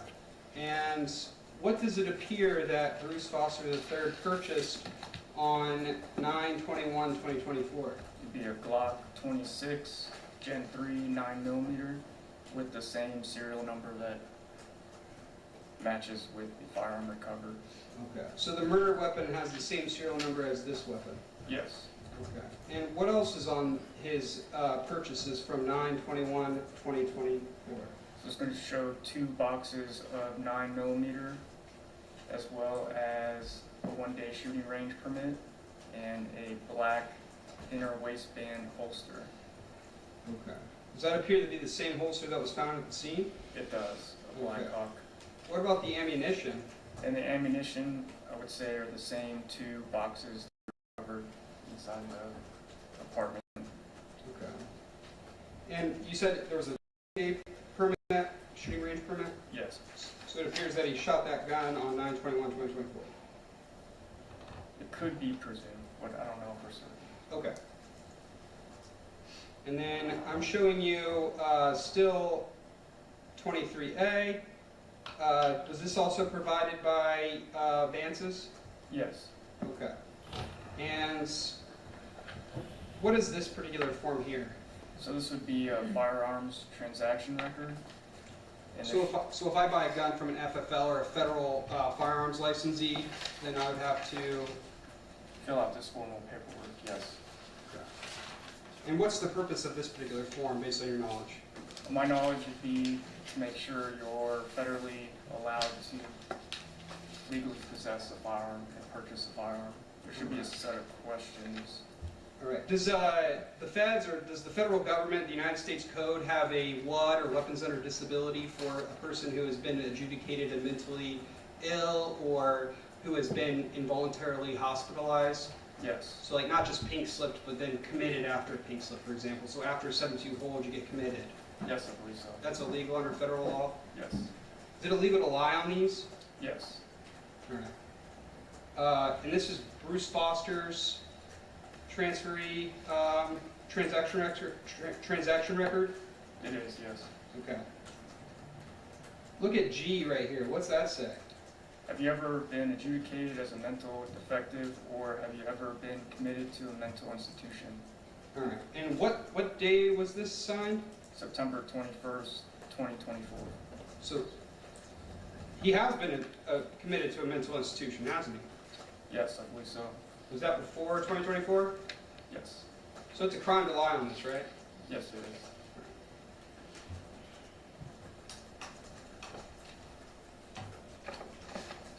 All right. And then I'm showing you States Exhibit 23B. What does this appear to be? So this would be the ATF trace, and again, it's showing purchaser information, and it's Bruce Foster's name on it. So is this kind of how you guys trace it back to Vance's? Yes. And then you went and got the receipt? Correct. Okay. And Bruce Foster bought that particular handgun that they were searching for? Yes. And it looks like same serial number? Correct.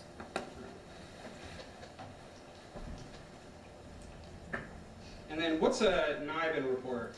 So a NIBIN report is a ballistic, essentially matching. And I'm not an expert, but yeah, the way I was explained is it can correlate the cartridge casings to the firearm itself. All right, so it's just helping to match the casings with other potential crimes that occur or other incidents, for example? Yes, sir. And so there was a, they entered these casings in and they determined that it Matches. It was they called a knife lead or hit because it matched up. Okay. With the firearm that was test fired Yes. at BCI, then they entered those casings and say, oh, hit. Hit. Yes, sir. Okay. Let's go to State's Exhibit 2A. This is a video of the timeline that we saw in your PowerPoint.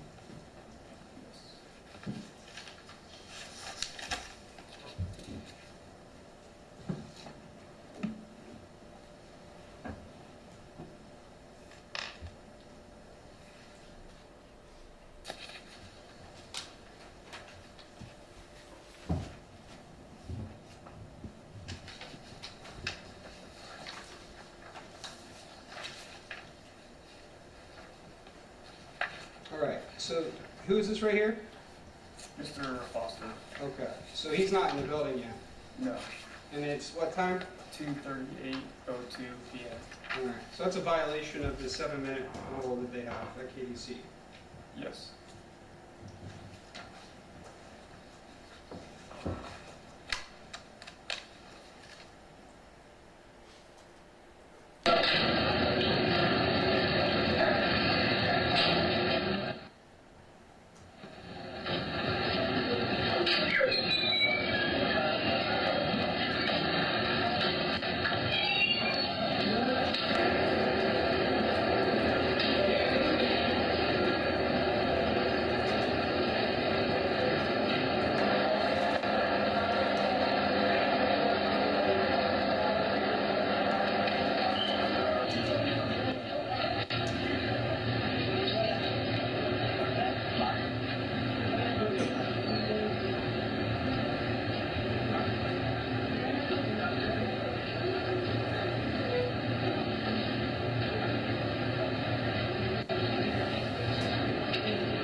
So this portion of the video was not in your PowerPoint. What time is listed up at the top? So that is showing 9:56:36 p.m. Okay. And during this video, do you notice anything of note? He's not wearing gloves, and he looks at the camera. Okay. So he's kind of looking at the camera. Yes. All right. At 9:56 p.m. Yes. All right. So he's walking down this line here on this particular video. Yes. In a video we'll see later, where does he walk? Of this same exact area. Where he walks up the top here. Okay, so he goes this way, not this way. Correct, yes. Okay. And right here he's looking at the camera. Yes.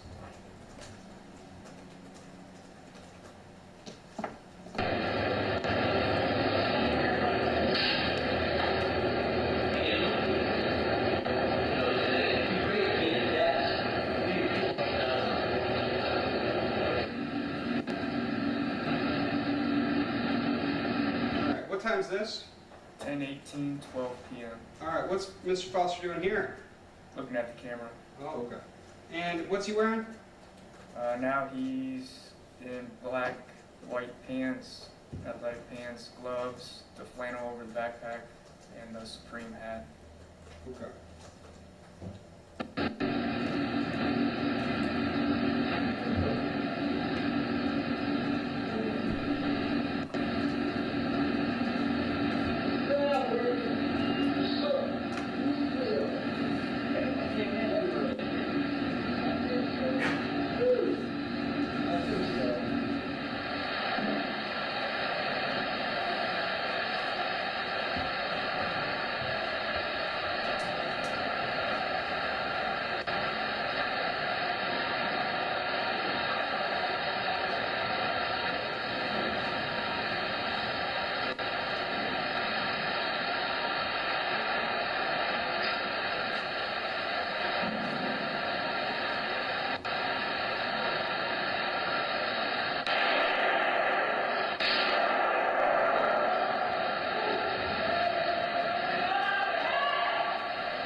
Did it appear that he dropped something right there? I believe so. We think maybe the holster. Okay. Was the holster located right there near where Kyle Vaver's body was found? I believe so, yes. Okay. So you believe he dropped his holster there? Correct.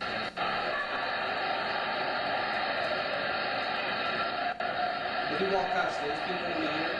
I believe so, yes.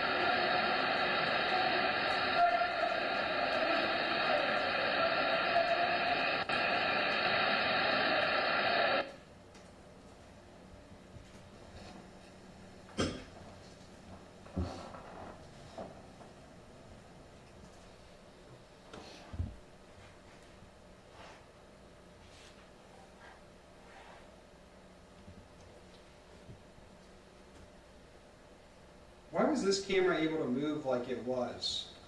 I believe an employee during the initial review was able to move the camera angle for us. I think it was just the camera had the capability.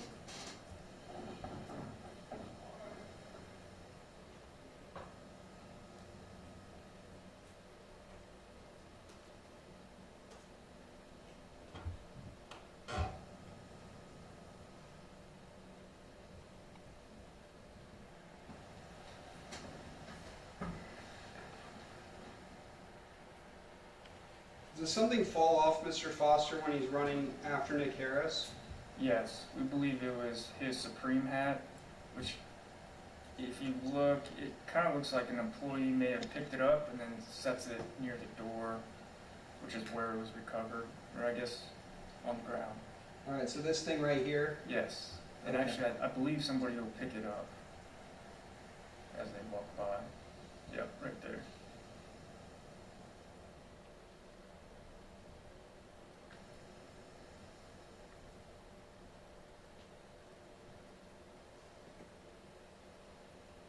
All right, and this is as I was talking about earlier, the 9:56 p.m. video.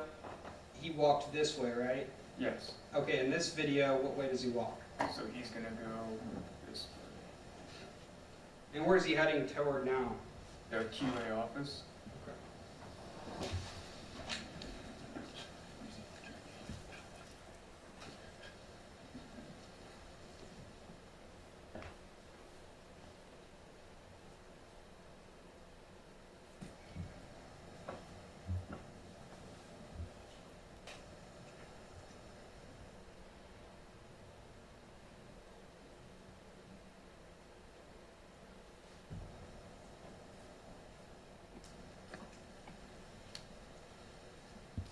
All right, and what does this particular portion of the video show? This is showing him entering the QA office, And what time is that? 10:20 p.m. 10:20:48? Yes.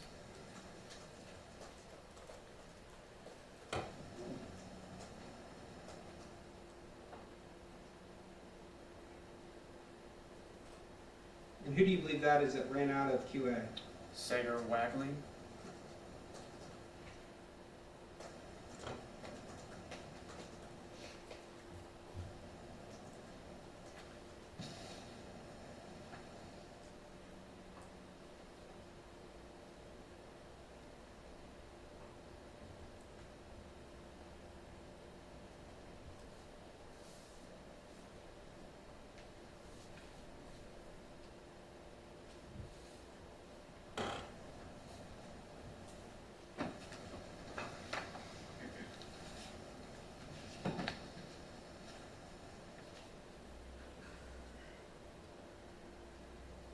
Who do you believe this is that's trying to go in?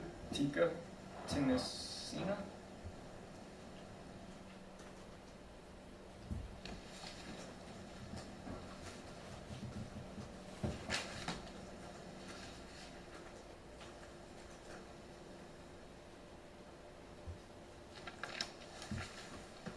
Did it appear that he raised something up? It does, yes.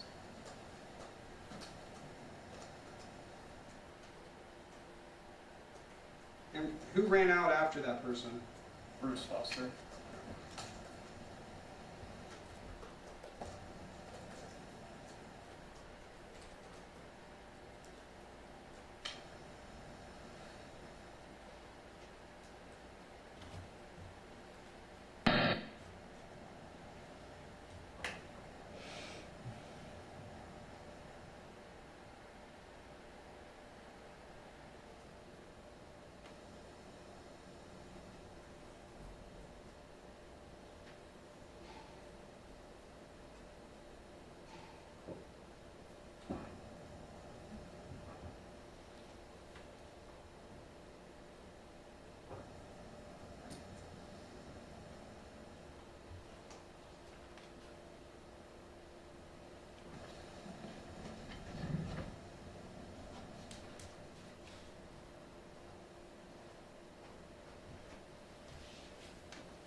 Who's this right here? Tika, Okay, what's he look like he's got in his hand? the firearm. Okay, and we just saw a person come off screen who looked like they had some blood on their shirt. That'd be Sager Okay, and then that's who? Govan.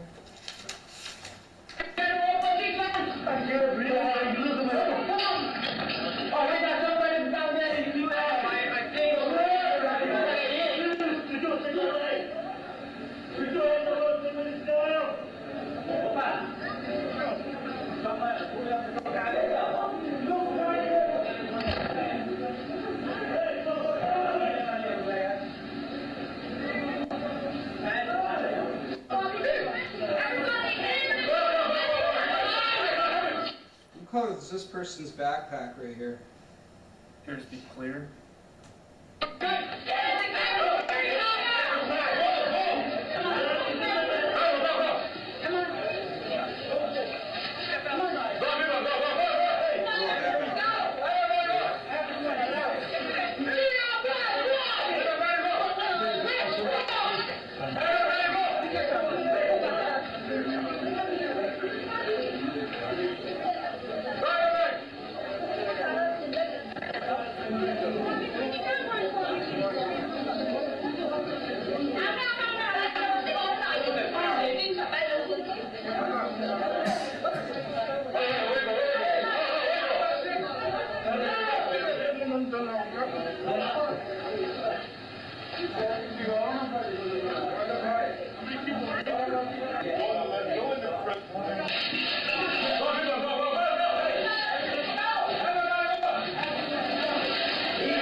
this kind of just showing that a bunch of people were evacuated? It does, yes. Right. Was Mr. Foster arrested later? He was, Okay. And were you present at his apartment? yes. Was his arrest captured on body-worn camera? It was, yes. All right, I'm showing you what's been marked as State's Exhibit 46. Who was the main arresting agency? It was the United States Marshals, Okay. So fast? so fast, Southern Ohio, Fugitive Apprehension Strike Team. Okay. It's like a joint task force. Hey, listen to me, dude. Hey, right here, look. There's 15, 20 cameras out here. You good? You're good. Hey, Bruce, talk to me. Hey, is there anybody else in the house with you? Okay. So listen, if you just walk out, we'll put handcuffs on you, and then we'll reset, and we'll get you changed, okay?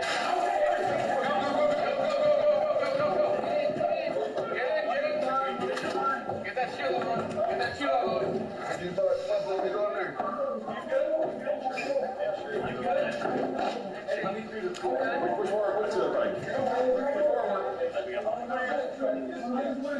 Hey, watch these doors. Watch these doors right here.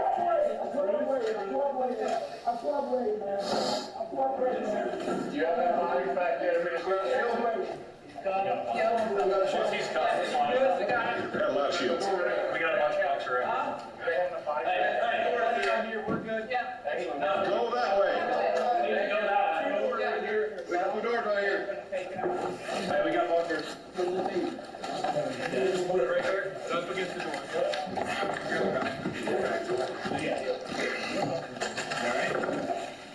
All right. You good? Yes, we'll get you. You'll get him.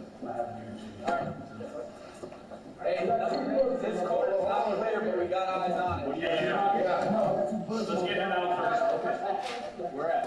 My left leg and my left arm. Okay. When did that happen? When I was in high school. Oh, okay, all right. We'll make sure. So I was got off court again. Oh, you're there.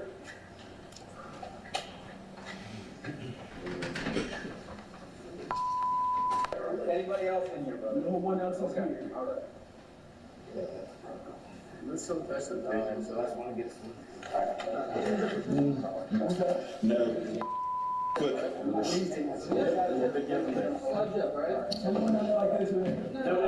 gonna get you clothes, but we need you out here. I got you. Hey, throw a bunker up on this corner for you guys, just in case. Put in another shield. Yeah, we're coming in. Shield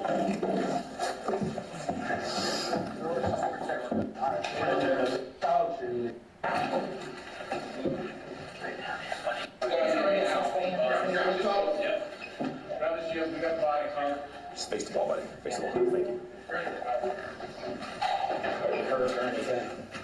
Yeah. Where at? My arm, my left arm right now, and like I got like one or two more things going on today.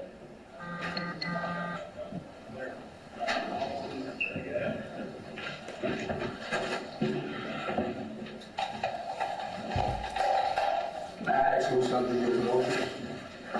Well, I don't know exactly. He's got applications that I look for yet. This is where we found the plate.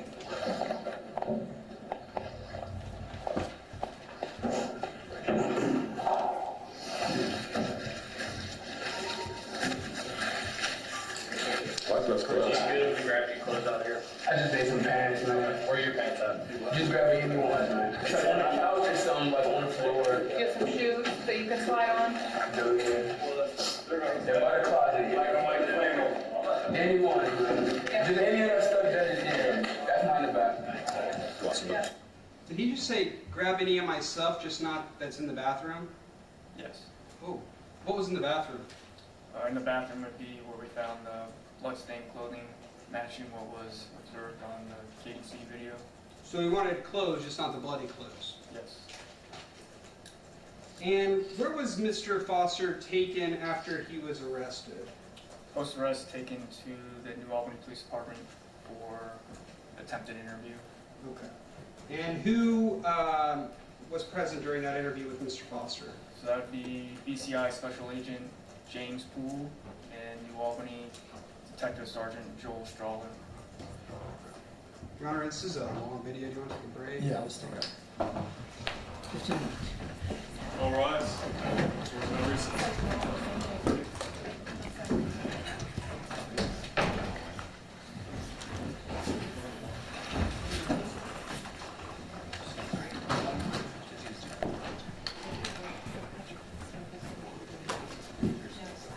Yeah. That's what I was thinking. Was like,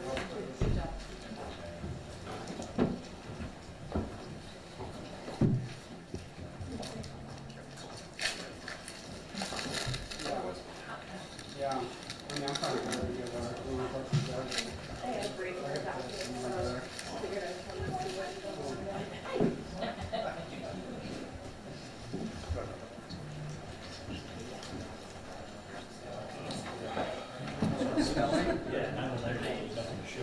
Oh, I know. Yeah, when I went up, like I had some hesitation. I was like, what do I? Like I thought there was gonna be something on the screen. And so I paused and was like, what do I show now? Yeah.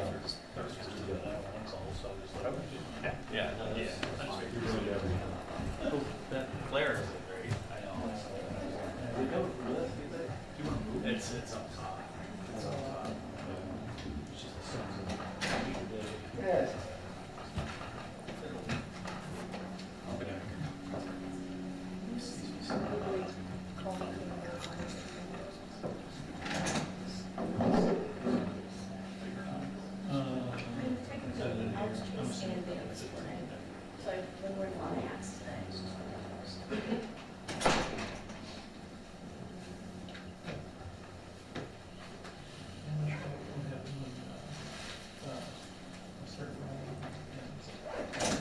Yeah, I don't know this one. You could work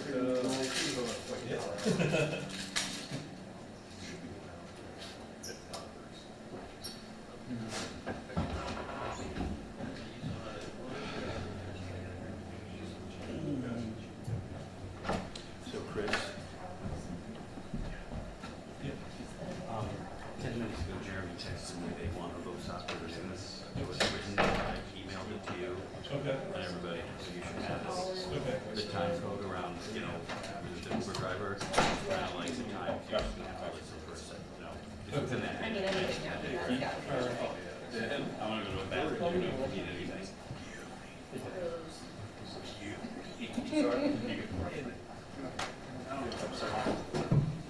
Well, first off, let's change it for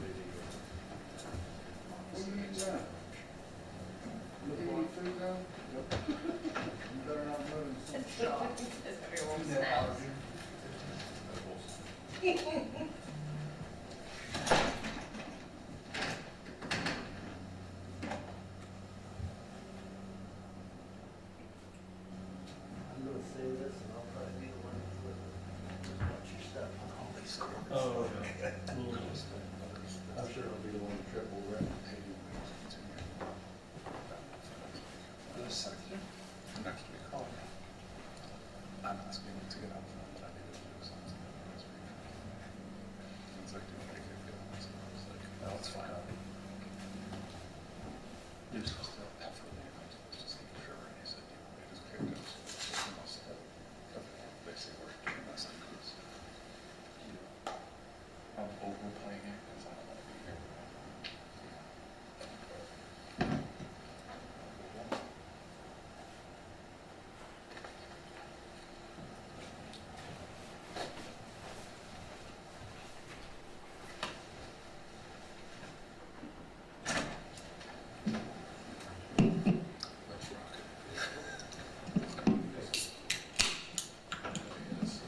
can see it. So you got some records from KDC 1 about the employee list for that day. Yes, correct. Okay, and what was Bruce Foster's address listed on KDC, the KDC records? So that shows 410 East 17th Avenue in Columbus. Okay, and did you also check his driver's license? Yes. And his driver's license, what was that address? So that would be a Morristown address, I believe. Okay, and where was he located? He was located at the East 50th 7th Ave, I believe. So it took a lot of digging to find that address? It did. Okay. So like Uber records? Uber records, actually in Uber records, and actually in Google search as well. Okay. And then you also requested his personnel file? I did, yes. Okay. And did he sign a disciplinary form on 9/16 on 2024? Yes, I believe so. Okay. And so 5 days later he purchased the handgun? Yes. Which was the 21st? 21st of September. Okay. Let's go to State's Exhibit 29, which is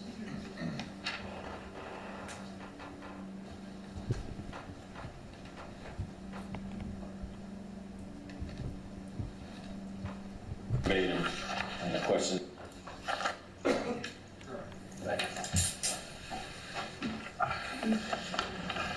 James, this is the form, or I'm sorry, Bruce, this is the form that I read to you, okay? All right. Verbatim, and the questions that I asked you already.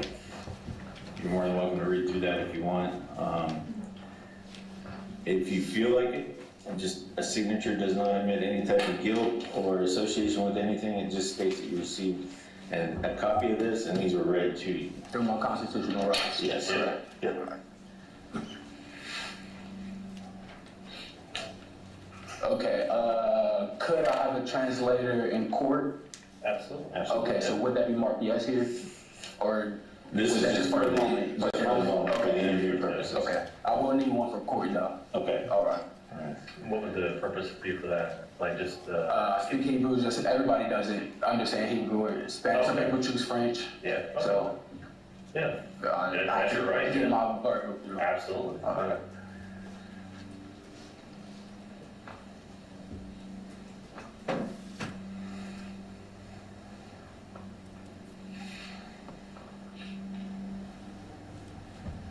Why is this yes?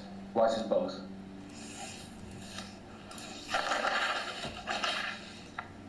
I haven't consumed any alcohol. No alcohol. None at all. I don't even drink. Bruce, these are my old eyes. I'm sorry. But that's why I have Good catch. That's why I read over it. Can I have to sign? You don't have to sign. I don't want to sign. Okay. Do you verbally acknowledge? Did he seem to be able to like read that form? Yes. Like have the intellectual capacity to like read the form I would say so, and yes. then like point out a mistake? Yes. This was read to you then? Correct. Okay. It wasn't read to me yet, Okay. and I did not sign my signature. Okay, that's fine. Yeah, as long as you understand that we gave them to you, then that's all that matters. Okay. Yeah, it's not a mission of guilt or anything. We just have to sign it saying that we went over it. Okay. That's it. Yeah. So that wasn't supposed to be my signature anyway then? You can if you want. You can sign it. Yeah, you can sign if you want. Some people sign, so people just say, yes, I acknowledge my rights. I mean, it is what it is, you know? Okay. I see you've got some fancy tattoos there. What are those all about? Not as fancy as I want. I want more, but this says trustworthy here on my left arm. This says courageous on my right arm. And my name, I got this one when I was in middle school. I was 13. Next year I went to high school. Got it They for still the look last good year. for 13. Yeah. Oh, man, they did their best. What's on your chest? Astrologies. That's for Aries. Yeah. I had 2 rounds, button heads. Is that an astrology sign? Yeah. Yep. Like stars. Yeah. Yep. What is it, like a birth month or anything Yeah. like that? Yeah. Born March 25th. So that's your A zodiac sign. A zodiac sign. Cool. All right. Well, I'm a Gemini. So Gemini. Okay. So is it June or May? June. Okay. Yeah, I have a twin. Really? The Gemini twins, right? Yeah. Okay. You really have one? No. Oh, okay. I was I do. Right. Just- God's got his fingers. Just my zodiac sign. Okay. So, I don't know, I think Scorpio? Scorpio? November? November, yeah. Sagittarius, one of the zoo. Yeah, Yep. one of those. All right, so do you know what today is? Do you know what today is? Today is Wednesday, February 5th, Okay, 2025. so yesterday was February 4th. February 4th. All right. And you work at KDC, correct? Correct. And Chipotle, Mexican Grill Inc. Where at? High Street. On High Street? Yeah. Love that place. Close to your apartment there? Yeah. Walking distance? Yeah. Okay, all right.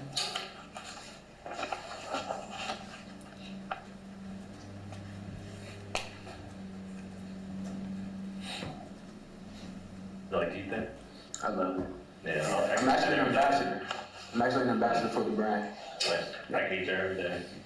What do you do there? Do you serve, cook? I'll cook, yeah. A little bit of everything, or? I cut, I prep, clock in at 6, out by either 10 or 11, depending on the day it is. Okay. When was the last time you worked there? Probably been about 2 weeks. 2 weeks? Yeah, been about 2 weeks. Did you contact anyone at Chipotle? I did, yes. Okay. He said he hadn't worked there for like 2 weeks. Correct. Okay, so this was February 5th, so 2 weeks. Before that, was the last time he worked at Chipotle. And how did he stop working at Chipotle? So according to Chipotle, they advised he possibly resigned.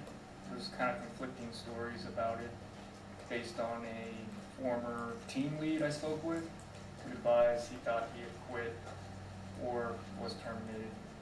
But, Okay. Currently employed there? They just trying to pull some BS. But I can't stamp it until I communicate with them. But I already knew what they were doing, so I kind of left that alone for a second. I'll talk to them about that later. I'm an ambassador. They're playing with the wrong people. What they're doing that. So, what's your status? Is it? I'm not employed. You're not employed? Technically, no, but I didn't choose that. Okay. And nobody communicated with me about that. I'm receiving emails like, I quit. I never quit. Okay. I never even quit. It's kind of messed up. Yeah, it's messed up. It really is. So did they have a meeting with you? Did they terminate you? What? I just received the I received an email. Usually, they email me the schedule so I can know what days I'm working. I didn't receive an email with the next schedule, so I waited, and my phone is off, so I couldn't really communicate, but it's in walking distance. So when I get the email, because I'm on Wi-Fi, that's all I need to know is what day I'm working, and I'm getting there. You know what I'm saying? Yeah. I didn't get a schedule, and then I started getting emails about a feedback survey with my experience with Chipotle because I was leaving. I never even quit. Oh, wow. So, and nobody ever told me I was fired either. So no rhyme or reason? No real reason. No. Okay. All right. That's why I just claim I still work there because I was an ambassador before I was hired as an employee to cook. What does an ambassador mean? I am a brand ambassador for the brand. Like you advertise and stuff for them? Yeah, I advertise and I do marketing. Yeah. On like social media platforms or their social media platforms or?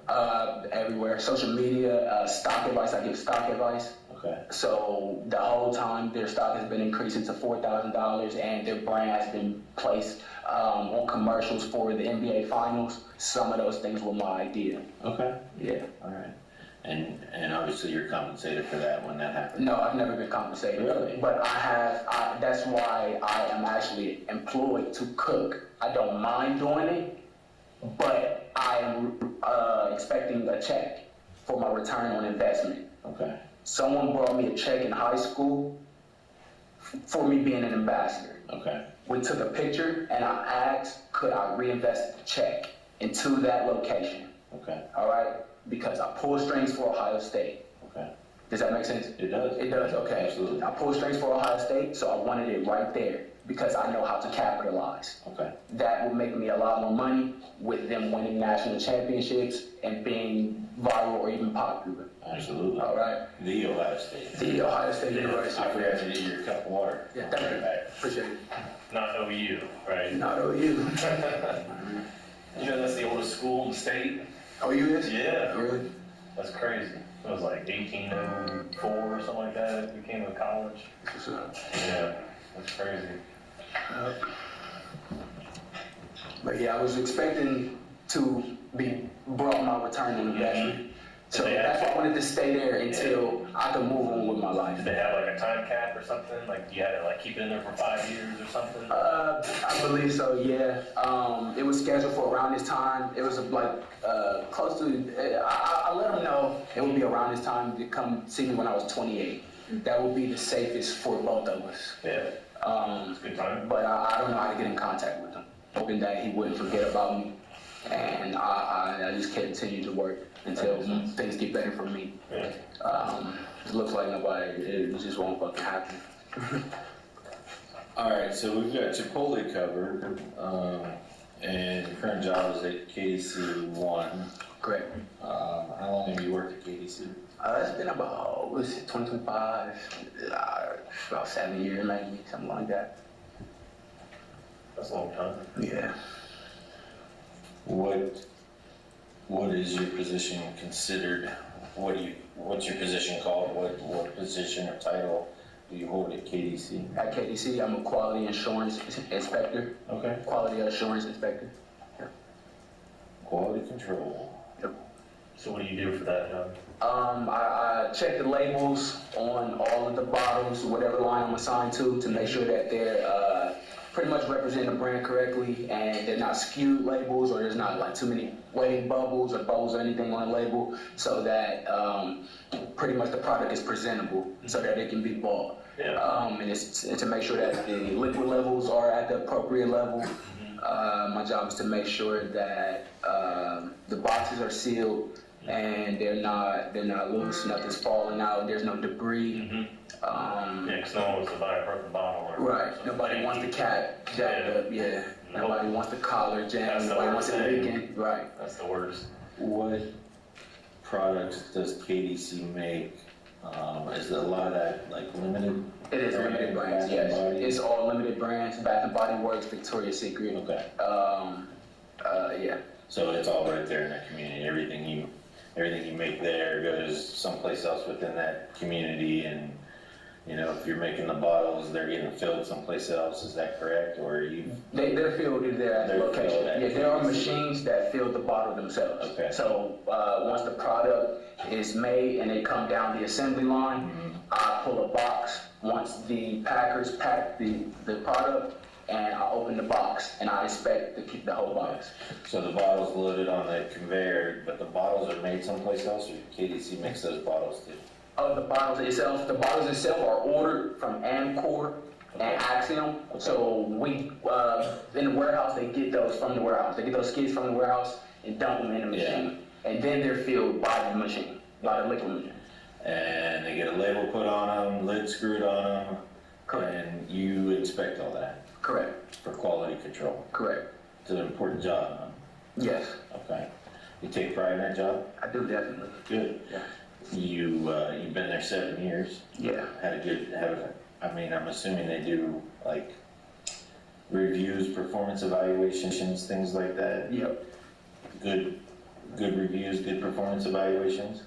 Me personally, I haven't gotten one yet because I just started back there and I was working a different position previously. I just got hired back about like around April. Okay. And I went for that position.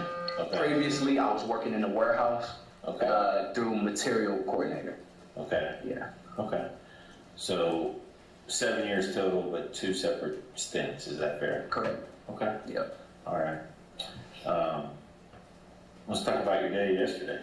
All right. What time you normally wake up? Depends on the day. Depends on the day, yeah. What was yesterday? Yesterday, I woke up probably about 12, maybe. 12 p.m. Yeah. Yep. Because you work pretty late, right? I do, and so I want to enjoy myself a little bit, to play a little Madden. Okay. Yep. All right. It's probably hard to go to sleep when you get off work down there. It is, especially when you got ADHD, man. Who is your team on Madden? I play with the Browns. The Browns? Yep. Okay. Yeah. I like to play with the Browns. I like to play ranked competition. Okay. Yep. You gotta win somewhere, you know? Got to. I know the game well. You gotta win somewhere on that, man. All right, so you're up at 12. Grab a bite to eat. I cook my own food. Cook your own food? I made a sausage link. You know, there's just something quick, play a little Madden, jump in the shower, get ready for work. I don't really have much time. Okay. Drive yourself to work? Uber. I don't own a car. You don't own a car? No. So you Uber to work? Yep. Okay. Do you every day Uber? Every day, yep. Every day Uber? Yep. Wow. $100 a day. Okay. Yeah, that ain't cheap. That's sick. Yeah. That's sick, man. Gotta get up there and get back, though. Yeah. Why do you choose the Uber? I don't have a car. Yeah, I mean, those are expensive too nowadays. Yeah. Yeah. Yeah, for sure. For sure. So you got up around noon, got yourself something to eat, played a little more Madden. Is that accurate? Yep. All right. Then what happened? I jumped in the shower. Smoked a little bit of marijuana on gelato. I'm the rightful owner of gelato. Smoked a little bit. He said he was the rightful owner of gelato. Did you find gelato strain of marijuana at his residence? Yes. Okay. Relaxed until it's time to go to work. My Uber came, I come outside, my mom is outside yelling at me and shit. I don't know why. She never been in my apartment. She's actually not welcome there. Really? Really? You don't have a good relationship with mom? Sadly, no. What's her name? Andre Anderson. Andre. Yeah. Why? What made the relationship in such a declined state? She never cared. It's just too aggressive for me. There's a lot of a lot of decisions she make, they're not wise to me. I don't agree with them. Yeah. Okay. Yeah, and I take the pain for that. Okay. Father in your life? He sucks. So not in your life? No. Okay. No. No relationship with him at all, or? Nah. No. Okay. When's the last time you talked to him? 2-3 years. Really? Yeah. Yeah, man, that sucks. Okay. He was there for a while. I had to cut him off. Yeah. Yeah. Just trying to be responsible for my own stuff, man. Yeah. I don't want to get tangled up with people's stuff. So did you grow up in Columbus? Yeah. Yep. All right. And did you grow up, is it fair to say you grew up with mom and dad, or was it a kind of a broken home, or? It was definitely a broken home. The door was open all the time. But like as I grew up, they were both just going to work. So yeah, I just had to figure it out. Okay. You know what I'm saying? And I kind of went forward in life. how old were you? 28. 28. I'll be 29 next month, yeah. Okay. What was mom so angry about that she tracked you down and wanted to scream at you? I can't afford my phone bill, so she's trying to figure out why she can't communicate with me just to try to trick me up. How do you think she found you? She knows where I live. She knows. I'm not running from her or nothing. I wish it was better. It just sucks, bro. It just sucks, bro. For real, I don't got to deal with that shit, man. Yeah. I don't have to. So does mom, is mom on the phone? Is the bill in her name, or is it all you? The bill is now in my name. Now in your name? Now it is, yeah. As of yesterday? As of probably about 2 months ago, maybe. 2 months ago? Yeah. It's been off for about a month. I can't pay it. Okay. Yeah. And she was concerned, checking up on you, or did she want something? She wants something. What does she want? Yeah, it looked like a setup to me. I don't know. What do you mean by a setup? It's iller than you think. She do it, man. She do it. She's sneaky. Set you up how? I don't understand. Try to trick me so that she can have me where she wants me, so that she can then do whatever she wants to me. Okay. Yep. All right. So how long has the relationship with mom been in like I said, this state of decline? For as long as I can remember. Really? Yeah. Okay. 7. Anything stick out in your mind that kind of took that relationship off the rails? Trust. Just trust? Yeah. No physical, sexual abuse, anything like that? Definitely drug abuse. Drug abuse? Yeah. Okay. That's physical abuse if they put it in my drink, right? Absolutely. That's, Yeah. And you mentioned you are diagnosed with ADHD? Correct. Self-diagnosed or medically diagnosed? They told me I had it, so I'm guessing medically, but nobody ever gave me documentation. Okay. I've been trying to get all of my documentation so that I can take care of my business and stay professional. I can't, they want me out of here, man. When you say they, are you talking about your parents? Yeah, Oh. and the police. So the police have diagnosed you too, or? No, they didn't. Oh, just your But- parents have told you that this is what you Yeah. were diagnosed with early? Yeah, Bruce, do you take medicine for ADHD at all? I need it, but I haven't, no. Never? No. Well, I mean, I have before, and that's how I knew I needed it. Okay. But since then, I haven't gotten it. They never gave me a prescription. Do you remember what the medicine was that you took? It was Activist. Activist? Yeah. Okay. But that's not. Did you find a prescription for mental health drugs at his residence? I did, yes. Okay. So he did get a prescription? He did, yes. Have been provided to you on a script?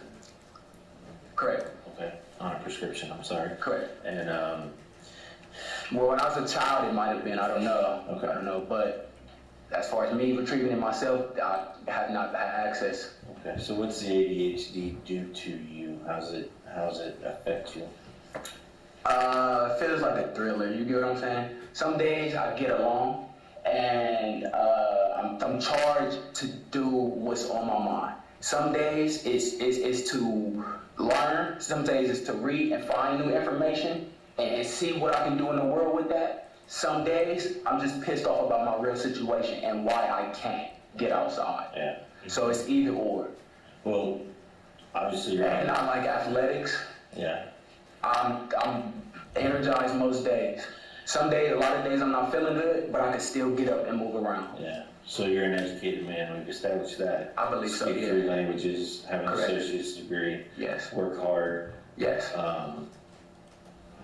Man, seems like you're doing all the right things. Attempting to. Attempting Yeah. to. What, anything getting in your way other than moms? Yeah, the people that's helping her, yeah. In what way? The people that are helping you? People are, I'm a target. I'm a target. A lot of people want me to die. In what regards and why? In the streets. On the streets? Yeah. Man, you live in a nice place. Can't even afford to be there. I'm evicted as we speak. Really? Yes. Okay. And it is pretty nice. And I actually asked them to build that building. How long have you resided there? Probably less than 6 months. It's been less than 6 months. It's been probably, was it February? It's probably about 4 months maybe. Okay. 4 or 5 months. Why are they in the process of evicting you? Is it financially? Financially, yeah. Okay. You're not a bad tenant or anything like that? Not at all. No. All right. Yeah, I spoke with Mike, the maintenance guy. He said, standout guy. I try to be. Yeah. He said standout guy. So anyway, back to your day. Got up at noon, had a little lunch, breakfast, brunch, whatever you want to call it. Jammed on Madden for a little bit, smoked a little weed, relaxed, grabbed an Uber. Where'd you Uber to? Work. KDC? KDC, yeah. Okay. What time did you get to work? I don't want to answer. What time do you usually clock in at work? Some days I'm late, by about 2:36, 2:40 maybe. 2:36, 2:40? Yeah. What time are you supposed to be there? 2:30, no later than 2:37. Okay. And obviously you're not a driver. I can drive. You can drive, but I can't afford you to. don't yeah. drive, so a lot of those things are out of your control. Correct. Have you ever been counseled, disciplined, talked to, put on a management plan at work because you're of being tardy? Yes. Okay. Yes. And what was the outcome of that? This was about last week. I talked to my supervisor, James, last week. He just wanted to know what was going on.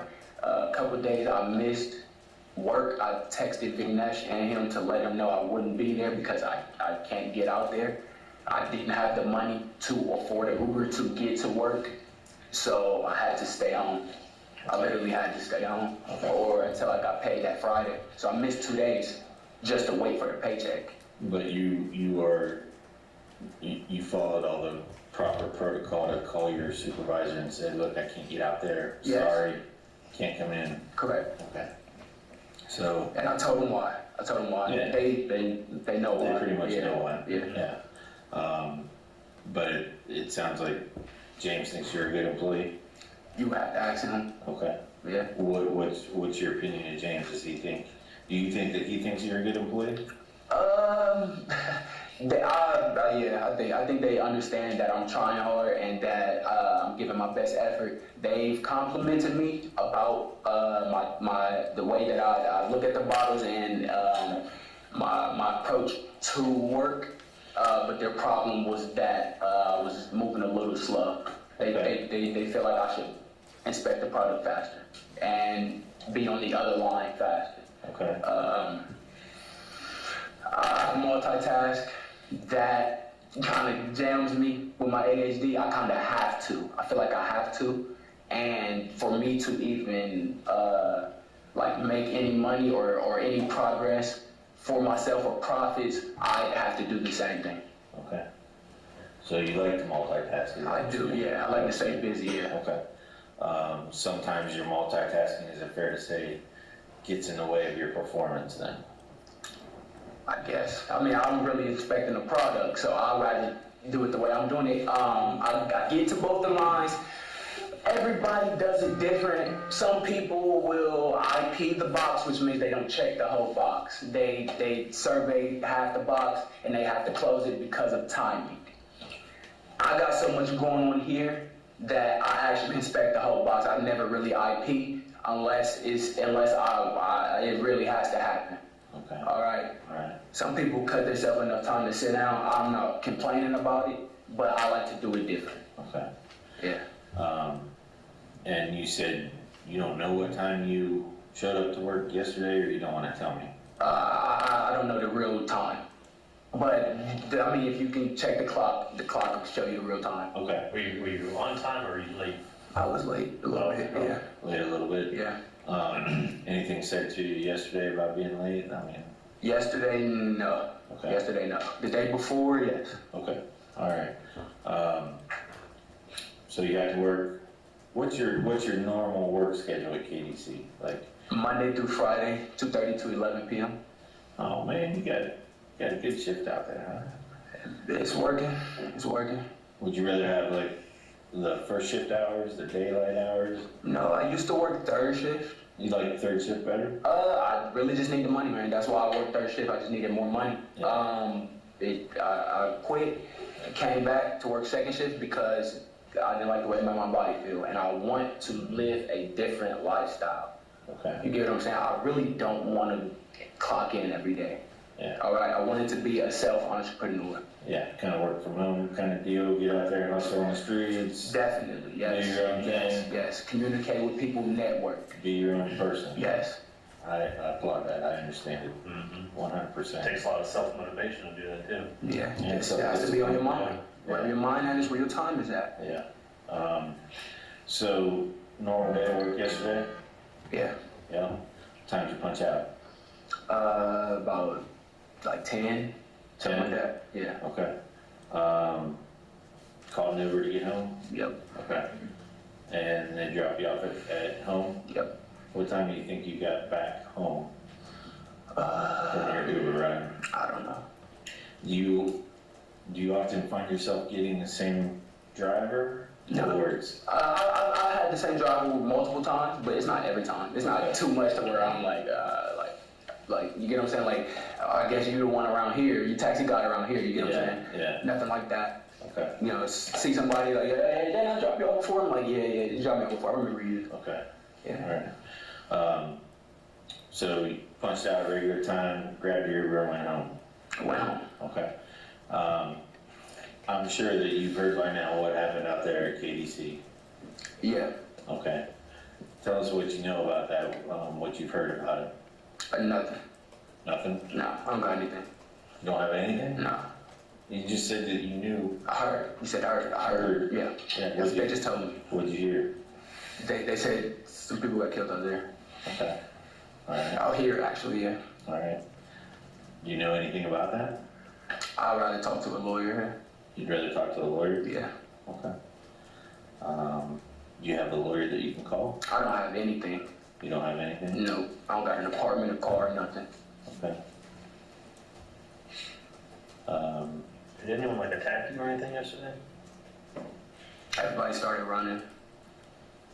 Or start running. But did anyone attack you? Or did anyone like hurt you at all or anything like that? I'm alright. You're alright? Yeah. I didn't answer my question. Did You they said attack you? I'm alright. Yeah, but did someone attack you though? I'm alright. Okay. I mean, I believe someone attacked you. I'm alright. Okay. Why would someone attack you? I'm alright.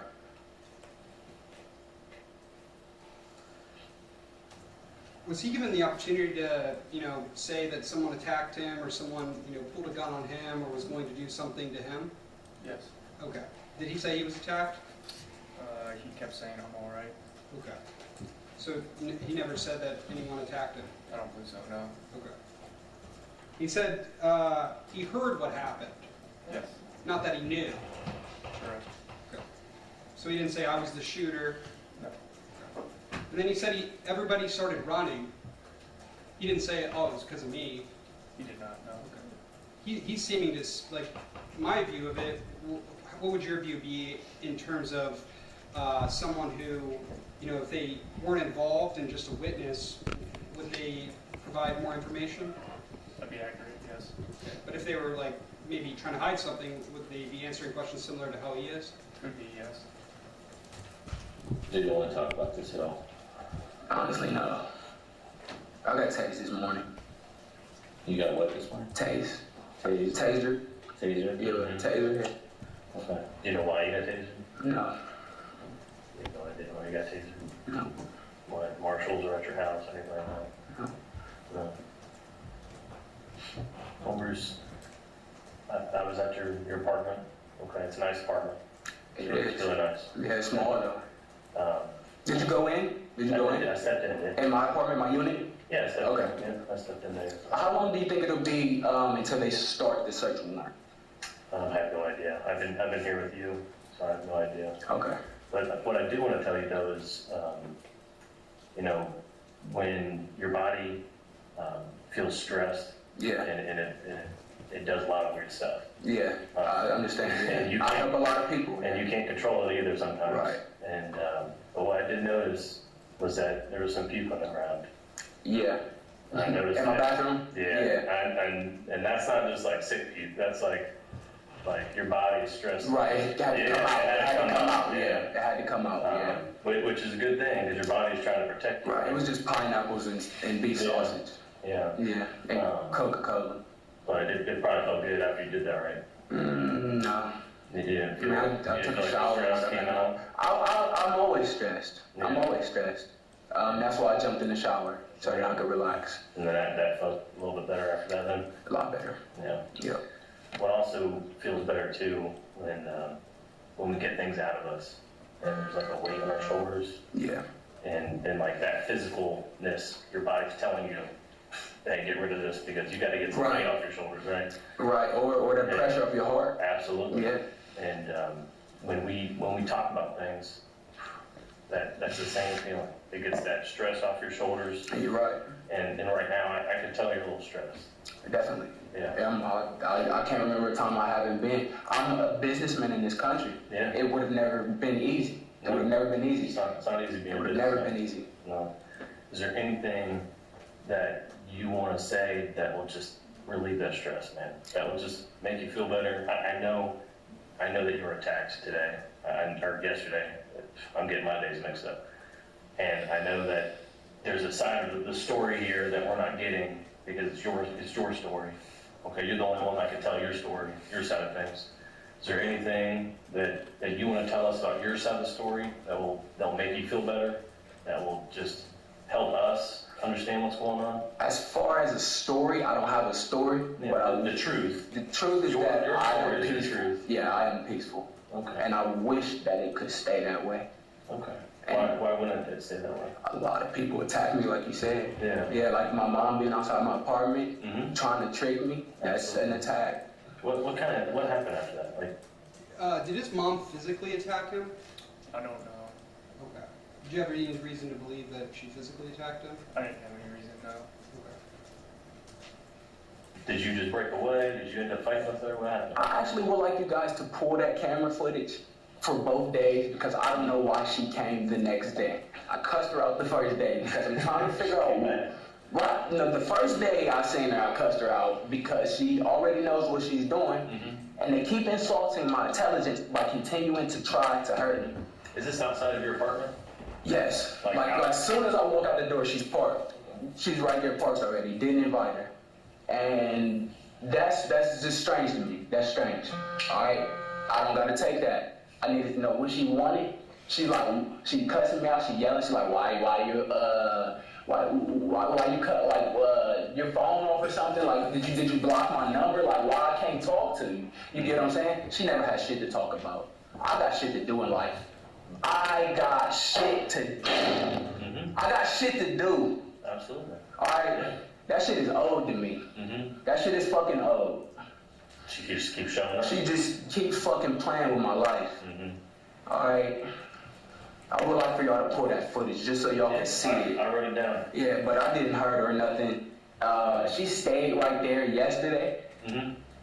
I went back in the apartment because my Uber left because I was running a little late to get downstairs.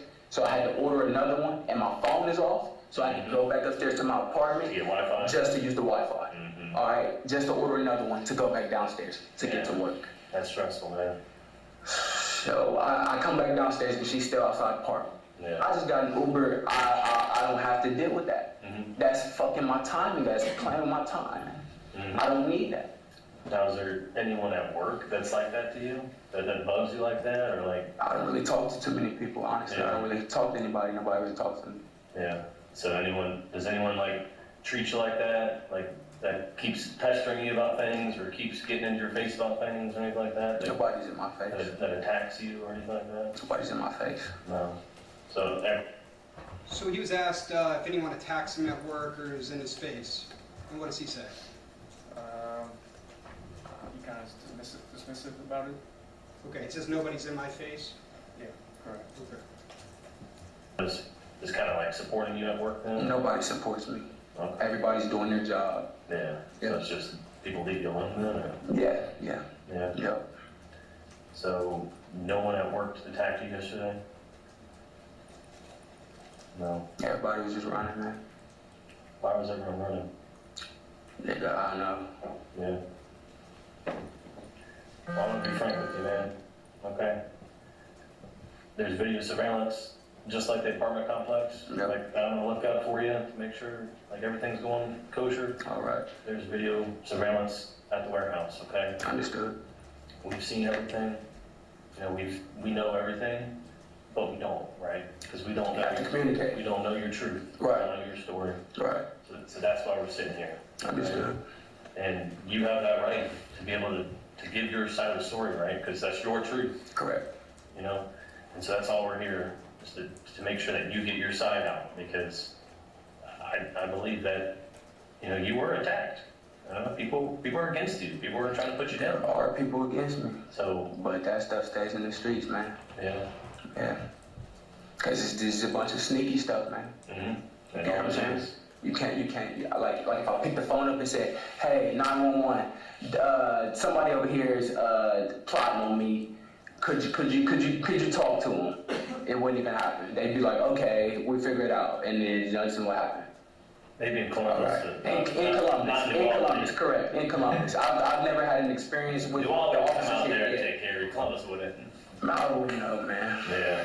I wouldn't know, man. But the division has been doing way too much against me for no reason. Yeah. Well, man, this is all about you right now. We're giving you the floor. We're making sure that your side, your story is heard. Okay. All right. You know, that's all Talk we're here. to a lawyer or an official or the judge. I definitely will talk to them and let them know. Okay. So there's nothing else that you'd like to tell us tonight? There's nothing else that is important that you deem worthy?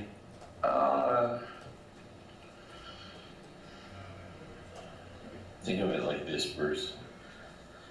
The best way that I can explain it, okay? And again, I go back to you being an educated man. So if you had a book full of chapters, correct?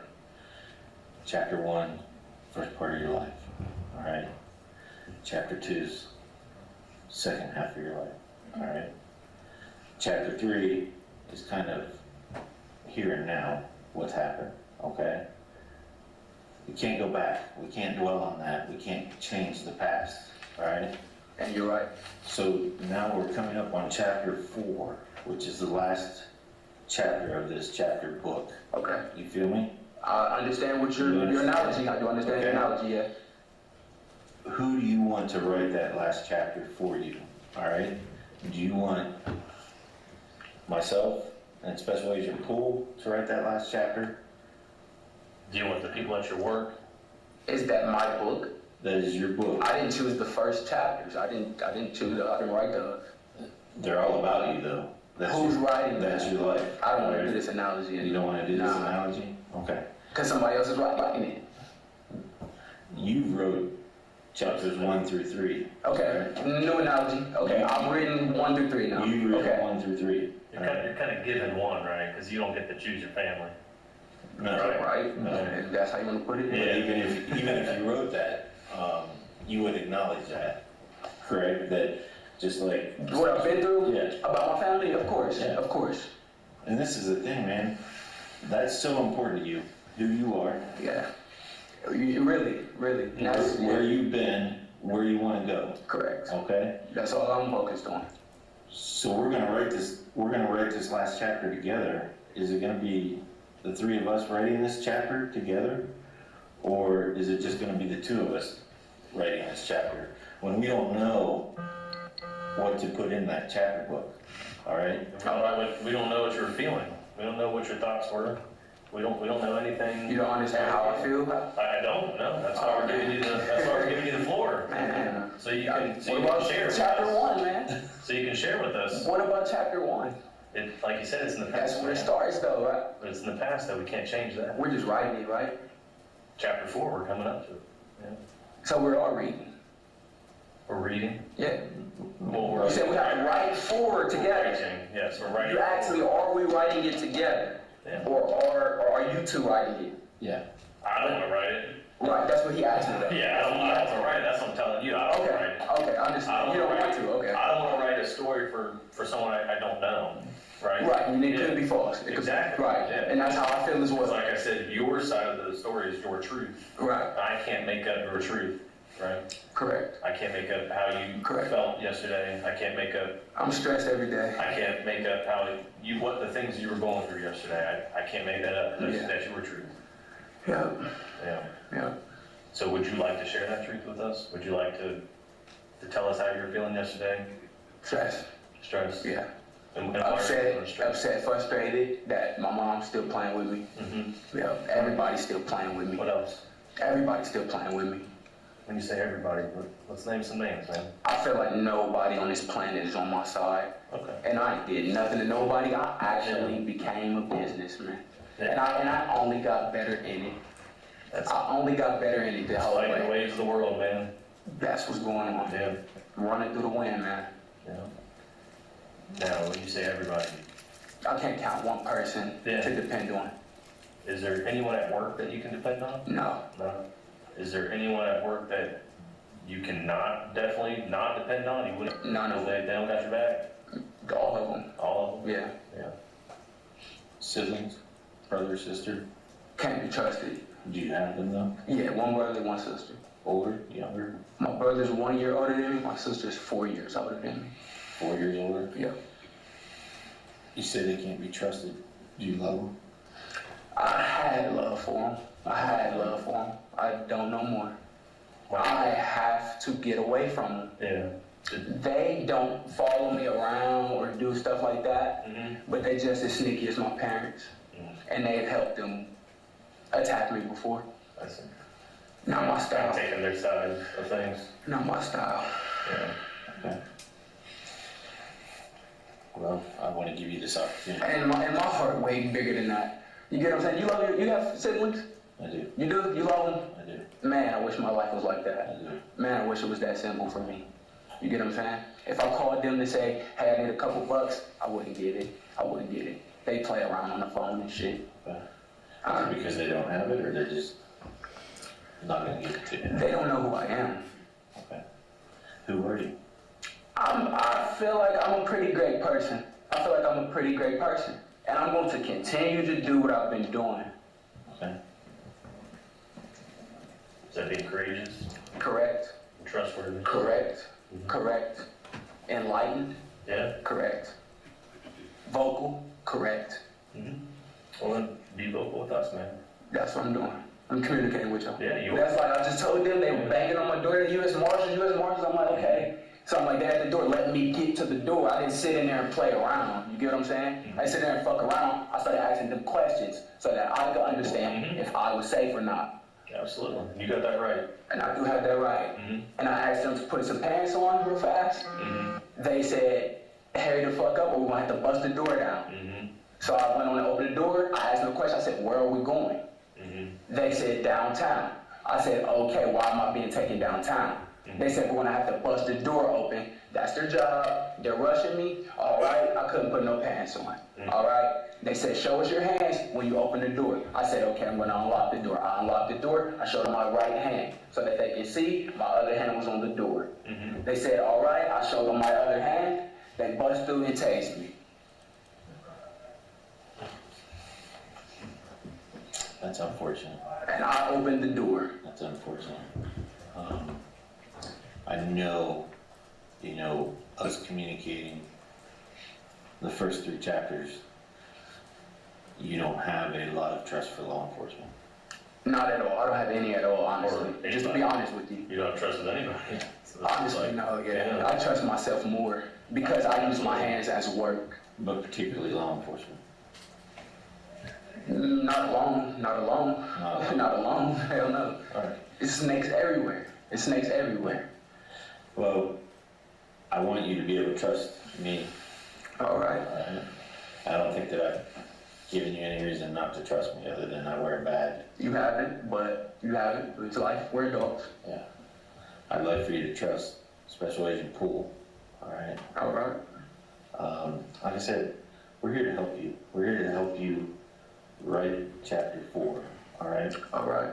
You alone, Bruce, have unfortunately dug yourself a hole. How? You've dug yourself a hole. How so? Okay. As Special Agent Poole said, to be frank with you, we've seen what's on the video out at KDC. Okay. All right. There's a reason, whether you like that reason or not, that the U.S. Marshals were knocking on your door this morning. Okay. Okay? There's a reason that you were sick last night. Sick every day. There's a reason. I had lead in my body. Okay? But just hear me out. I mean, that's the hole that you dug yourself in. All right? That doesn't feel like a hole to me. That feels like all those things that is already going on. That doesn't feel like a hole to me. It doesn't? But if it does feel like somebody wants me in a hole, though, it does feel like somebody wants me there. Okay. It does. All right. Well, It doesn't feel like it to me. I don't feel like I'm in a hole right now. if you don't feel like you're in a hole, then I don't need to extend my hand out to you and pull you out of that hole, do I? I don't feel like I'm in one. But as far as communicating goes, I do know how to express myself. Okay. I could use your help, but it's only to get out the hole that I did not dig myself out of, then I don't really know what to say. Because I didn't put myself in a hole. Okay. I helped that many people. All right? Now, me not getting paid for helping that many people or that many brands here in America, that's I can't make anybody do anything. All right? But that still doesn't feel like a hole to me when I have a future. Okay. Or is it that slow for me? I can't answer that question. I don't know. Okay. I don't know. Okay. Man, I'd like to be able to help you. I mean, Are you able to? I'd like to be able to. Okay. Could you try to, or if there's a judge, could you get like a piece of information to them to see if they could contact Chipotle to see if I could be compensated, my return on investment? Well, that's kind of a civil. Unfortunately, it's not. So I ain't getting no justice. Okay. All right. No, I'm not saying you're not getting any. That's what I can see it as. Yeah. If I'm in a hole, I'd have to not get justice if I'm in a hole. Well, you would. I don't know how I'm in a hole, man. We wouldn't start with a judge. Why not? For civil litigation, we'd have to go through You'd have to hire an attorney, you'd have to explain. And I don't have the money for that. I know. So They would technically that's have what that's to about. sue Chipotle for that. So, because civil suits, you gotta sue, you know, the person that did you wrong to incorporate that money. So I attempted to sue everybody before. I went to Las Vegas and I spoke with the undercover, and they were there for me on purpose because I give stock advice and I give sports betting advice. I'm not sure if you guys have heard of me. I go by Bully Ball Macro. All right, I bet all sports, fishing. You on DraftKings? I have it downloaded on my phone, but I can't use it because I'm pretty much locked out of everything. That's it. All right, but I bet through that officer, all right, on his iPad because we had it scheduled in Las Vegas. Okay. And while he was right there, I asked him, could I sue CPD here for the right reason? It's been ignored. All right, my life is in danger, and it's been that way. From who? Everybody. Everybody? I'm well known. Yeah. Okay. Billy, what would you say your username was? Bully Ball Macro. Yeah. Bully Ball Macro. Macro. Yep, like macroeconomics. Gotcha. Yep. I gotcha. All right. But it's sports, and I'm pretty sure I won a lot of bets. So I felt like that was a nice name. Pretty strong name. Yeah, sounds like it. Bully Ball. Yep. I used to play ball. All right. Do you know any of your coworkers' names or anything that you worked with? Yeah, I know all my coworkers' names. Yeah.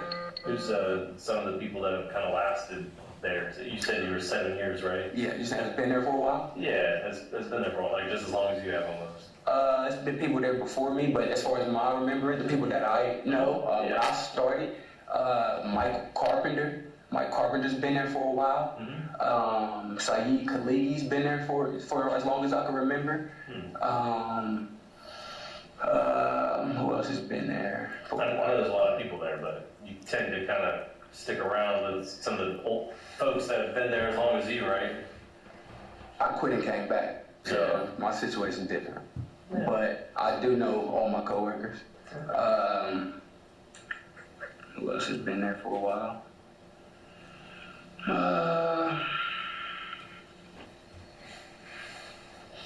Tika started right before I quit last time. Fariah's been there the whole time. Is there anybody around your age? Fariah's around my age. What's the age demographic there? Is it mostly like older individuals or the younger group, or? There are more older than younger, but... Are you considered the younger side of things, or is there even younger than you? There are people younger than me, but there's not a lot of them. So technically I would be considered younger if you ask me. Okay, yeah. If you ask me, yeah. What's some of the names that are people around like your age? Like in their late 20s or early 30s, or do you know anybody around your age? On my shift, Fariah, I know she's around my age. I think Devendra might be a little bit older than me. What's his name? Devendra. Devendra? Yeah. He might be a little bit older than me. Around my age. Most of the guys on my shift are around my age, I believe. And what's their names? Golfin, Tika. Tika's older than me. What's that guy's name?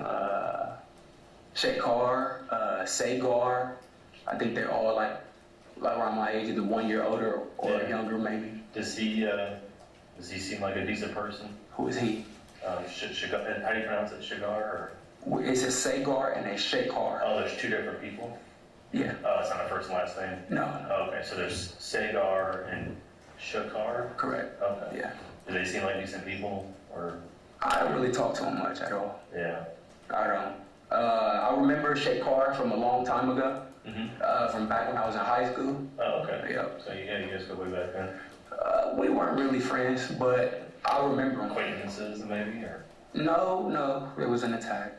Oh, really? An attack, yeah. Was he like a bully or something, or? They thought they were. Yeah. Yeah. Who's they? Him and his family. What's his family's name? I don't know. Is it the same last name, or? I have no idea. Okay. Like actual family, like brothers and sisters, or like just friend group? Like whoever told the guy to come tell me I was gonna get killed. Okay. Whoever told him to do that. So he's told you that he was gonna kill you? Yeah, on camera.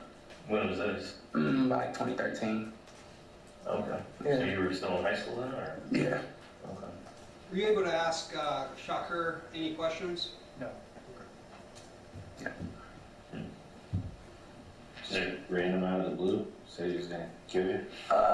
If I had to take a look, man, the way I seen it, it looked like a setup. It just looked like a setup. But me being as smart as I am, I had to kind of combat. I had to combat. Like, how is this about to develop? You get what I'm saying? You tell me like something like that, I have to question what's really about to happen. That makes sense? Yeah. Okay, then that's pretty much it. And you don't remember his last name? I don't. Shakar, I was going through the whole list of people.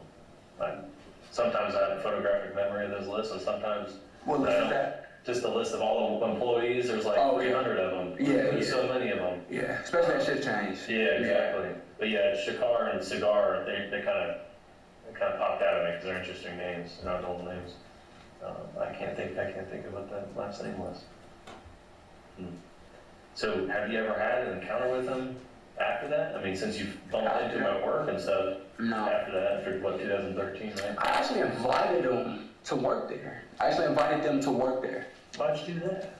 Because they need to understand that that's not okay. And I don't have to get tangled up in that shit. Yeah. They have to understand that. You guys don't want to help them understand that. So I have to help them understand that. So you were trying to be the bigger guy, right? The bigger guy. Yeah. And I'm going to do that every single time because being foolish leaves you looking like a fool. It does. And I'm not a fool. Yeah. So for me to tell you the truth, how could I ever be in a hole? And how could I have ever put myself in it? I need to ask you that. So when did you? I need him to answer that real fast. And then I'll answer the question first. Yeah. I'm not even on bullshit. What was the question again? How did I dig myself into a hole? Yeah, I think you dug yourself into a hole based on what I witnessed on video at KDC. Okay. So, in my personal opinion, you may not feel that way, but in my personal opinion, if I had my feet in your shoes, I would feel like I was in a hole, all right? Okay. So what I was offering to you, obviously you don't feel that way and I understand it, but what I was offering to you was a hand to help you out of that hole. Okay. And that's why we're here right now. Okay, my biggest problem is finances. And I don't want it to sound selfish or greedy, but I'm at zero, man. These last dollars I gotta eat with it, man. Yeah. I have to eat with it. And like I said, I'm in the worst cycle ever. I had to order an Uber just to get to work, just to get paid, just to spend it on an Uber, just to go back to work, just to get paid. All right? That's every 14 days. My rent is due every 30 days. That's unacceptable when I've already put in too much work, man. I don't deserve that BS, man. Have you explained this to anybody at work? I explain this to everybody all the time. What were some of the responses that you got back? Man, they don't care, man. Nobody's friendly, man. Nobody's friendly these days. I was born this way. Nobody's friendly intentionally, man. Yeah. Not with me. Yeah, people aren't really friendly in the world. Man, that's how it's been going. That's how things go. It's gotta take a lot more people like you to be able to give out handouts to people. I've never given a handout. If I did business with you, I was expecting you to treat me fair. So out of respect. I've never given a handout a day in my life. Nobody's here to help me. That's what's going on. What's his name again? Who? Sakar or Sakari or the guy that you gave a job to? I didn't give him the job. I said they should come work. I mean, that's kind of a handout, right? That's not a handout. He has to come earn it. Yeah. What do you mean? He got to clock in like I do. But That's not a handout. helped him, right? You helped him get to that job. That's something, right? Okay, that's helpful, but that is not a handout. That's helpful, though. That is helpful. I agree. That is It helpful. might not be a full handout. Do you see how I understand things, Is it a though? helpful hand? Is it a helpful hand? From me. You inviting somebody to your place of employment, like, hey, they're hiring? Yeah. It's a good place to work. Yeah. Come on out. Come work, yeah. That's a helping hand. That's a helping hand, yeah. But it's not a hand out. I agree on that. If he has to earn it, I didn't give him him shit. Yeah, I just gave him a great recommendation. Yeah, absolutely. I just gave him a great recommendation. Did you ever expect anything back from him because you did that to him? For him working? No, you don't gotta give me your paycheck. Hell, fucking no. Just maybe being nicer to you or anything, or respecting you? I would expect you to. If you needed this job to stay out of trouble, yeah. I really would expect you to be like, either be nice or respectful at least. Absolutely. You get what I'm saying? You shouldn't be plotting me at all. That's how I feel. Did he ever show you respect or anything afterwards, or give you that? Nobody does, no. No, he never thanked you or anything like that for kind of steering him in the right direction to get him a job? No, it wasn't just him though. It was his whole family. Like a lot of Nepalis work there now because I invited them to work there. Yeah. Makes sense. And that's why. Yeah, some of his older family I've spoken with. Is that one of the languages you speak? Nepali? No. You said Creole, French? English, Spanish, and Hebrew. Hebrew, Okay. yes. All right. I'm Muslim. Muslim, yes. All right. All right.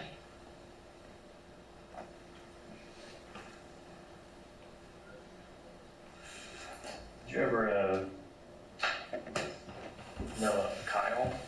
Kyle, I don't know no Kyle. Kyle. Can't think of the last name either. I'm terrible at names. My brain is just shot. Been up all night. I don't blame you. I believe you. Yeah. So you don't know anybody named Kyle? I think he was around your age or something like that. I think he was like in his 30s. I don't know any Kyle my age, no. No. I'm trying to think about the people that were. What area do you work at inside the building? Work in the office, like right there where the production floor is. Okay. It's the office next to the supervisor's office. It's the quality assurance office. So it's a QA inspector. If you're looking at like, imagining a map, and that place is huge. Yeah. Is it like in the middle of the building, or is it like towards the front or the back? It's down. The office is downstairs on the production floor. Because I think there's like different rooms with different production lines going on. There are different lines, and there is an expansion side, and there is also a warehouse on the plant. So there's a warehouse, an expansion, and the regular plant floor. Do they call them like an area, or do they call them like lines, or like? We call them lines. They're numbered. All the lines are numbered. Okay. Do you work like a specific line or something like that, or like an area of lines? It changes every week. We usually assign 2 lines per week. Okay. It doesn't change every day. On Monday, when you get your 2 lines, you know you're on those lines for the rest of the week. Unless production changes, they have a new schedule. That's the only way it'll change. If the line is probably down, or the supervisor has somebody in training. Push you into somewhere else or whatever. Yeah. Whatever they need you. What lines were you working yesterday? Yesterday I was on 7 and 17. 7. Yeah, I know there's a big gap there, but were they like were they like? The lines? Yeah. Are they close to each other? Yeah, they are close to each other. Okay. Yeah. So you think 7 would be maybe next to 8, but not 17? Right. They kind of like scattered like that? How does that work? I told them to move 7 to the other side of the building. They did because they were getting rid of another line. Which line did we get rid of? They moved, is it 20? I think it might have been line 20. They moved one line to another building. They moved it to MT2. We have an ALV1 and an MT2. I don't know anything about the warehouse or anything. Right. It's another location. Why would they like just pick up a whole number line and just move it to a different building? I guess for production reasons. I'm not sure. They might have not been producing too much on the line. Renumber it or something like that? Like if they move it, they would just like renumber it, but they would actually take like 20 and move it to a different side? It depends because of the machinery. So okay, so it's based on what the machine can do. Yeah, because the bottles are different ounces. Some of them are 8.4 ounce, some of them are only 8 ounce, some of them are 8.75. Sometimes we have hand gels. So it depends on what type of machine is filling the bottle. That makes sense. You get what I'm saying? It has a different filler on there. Now, so do you know? Let's resume it now. All rise.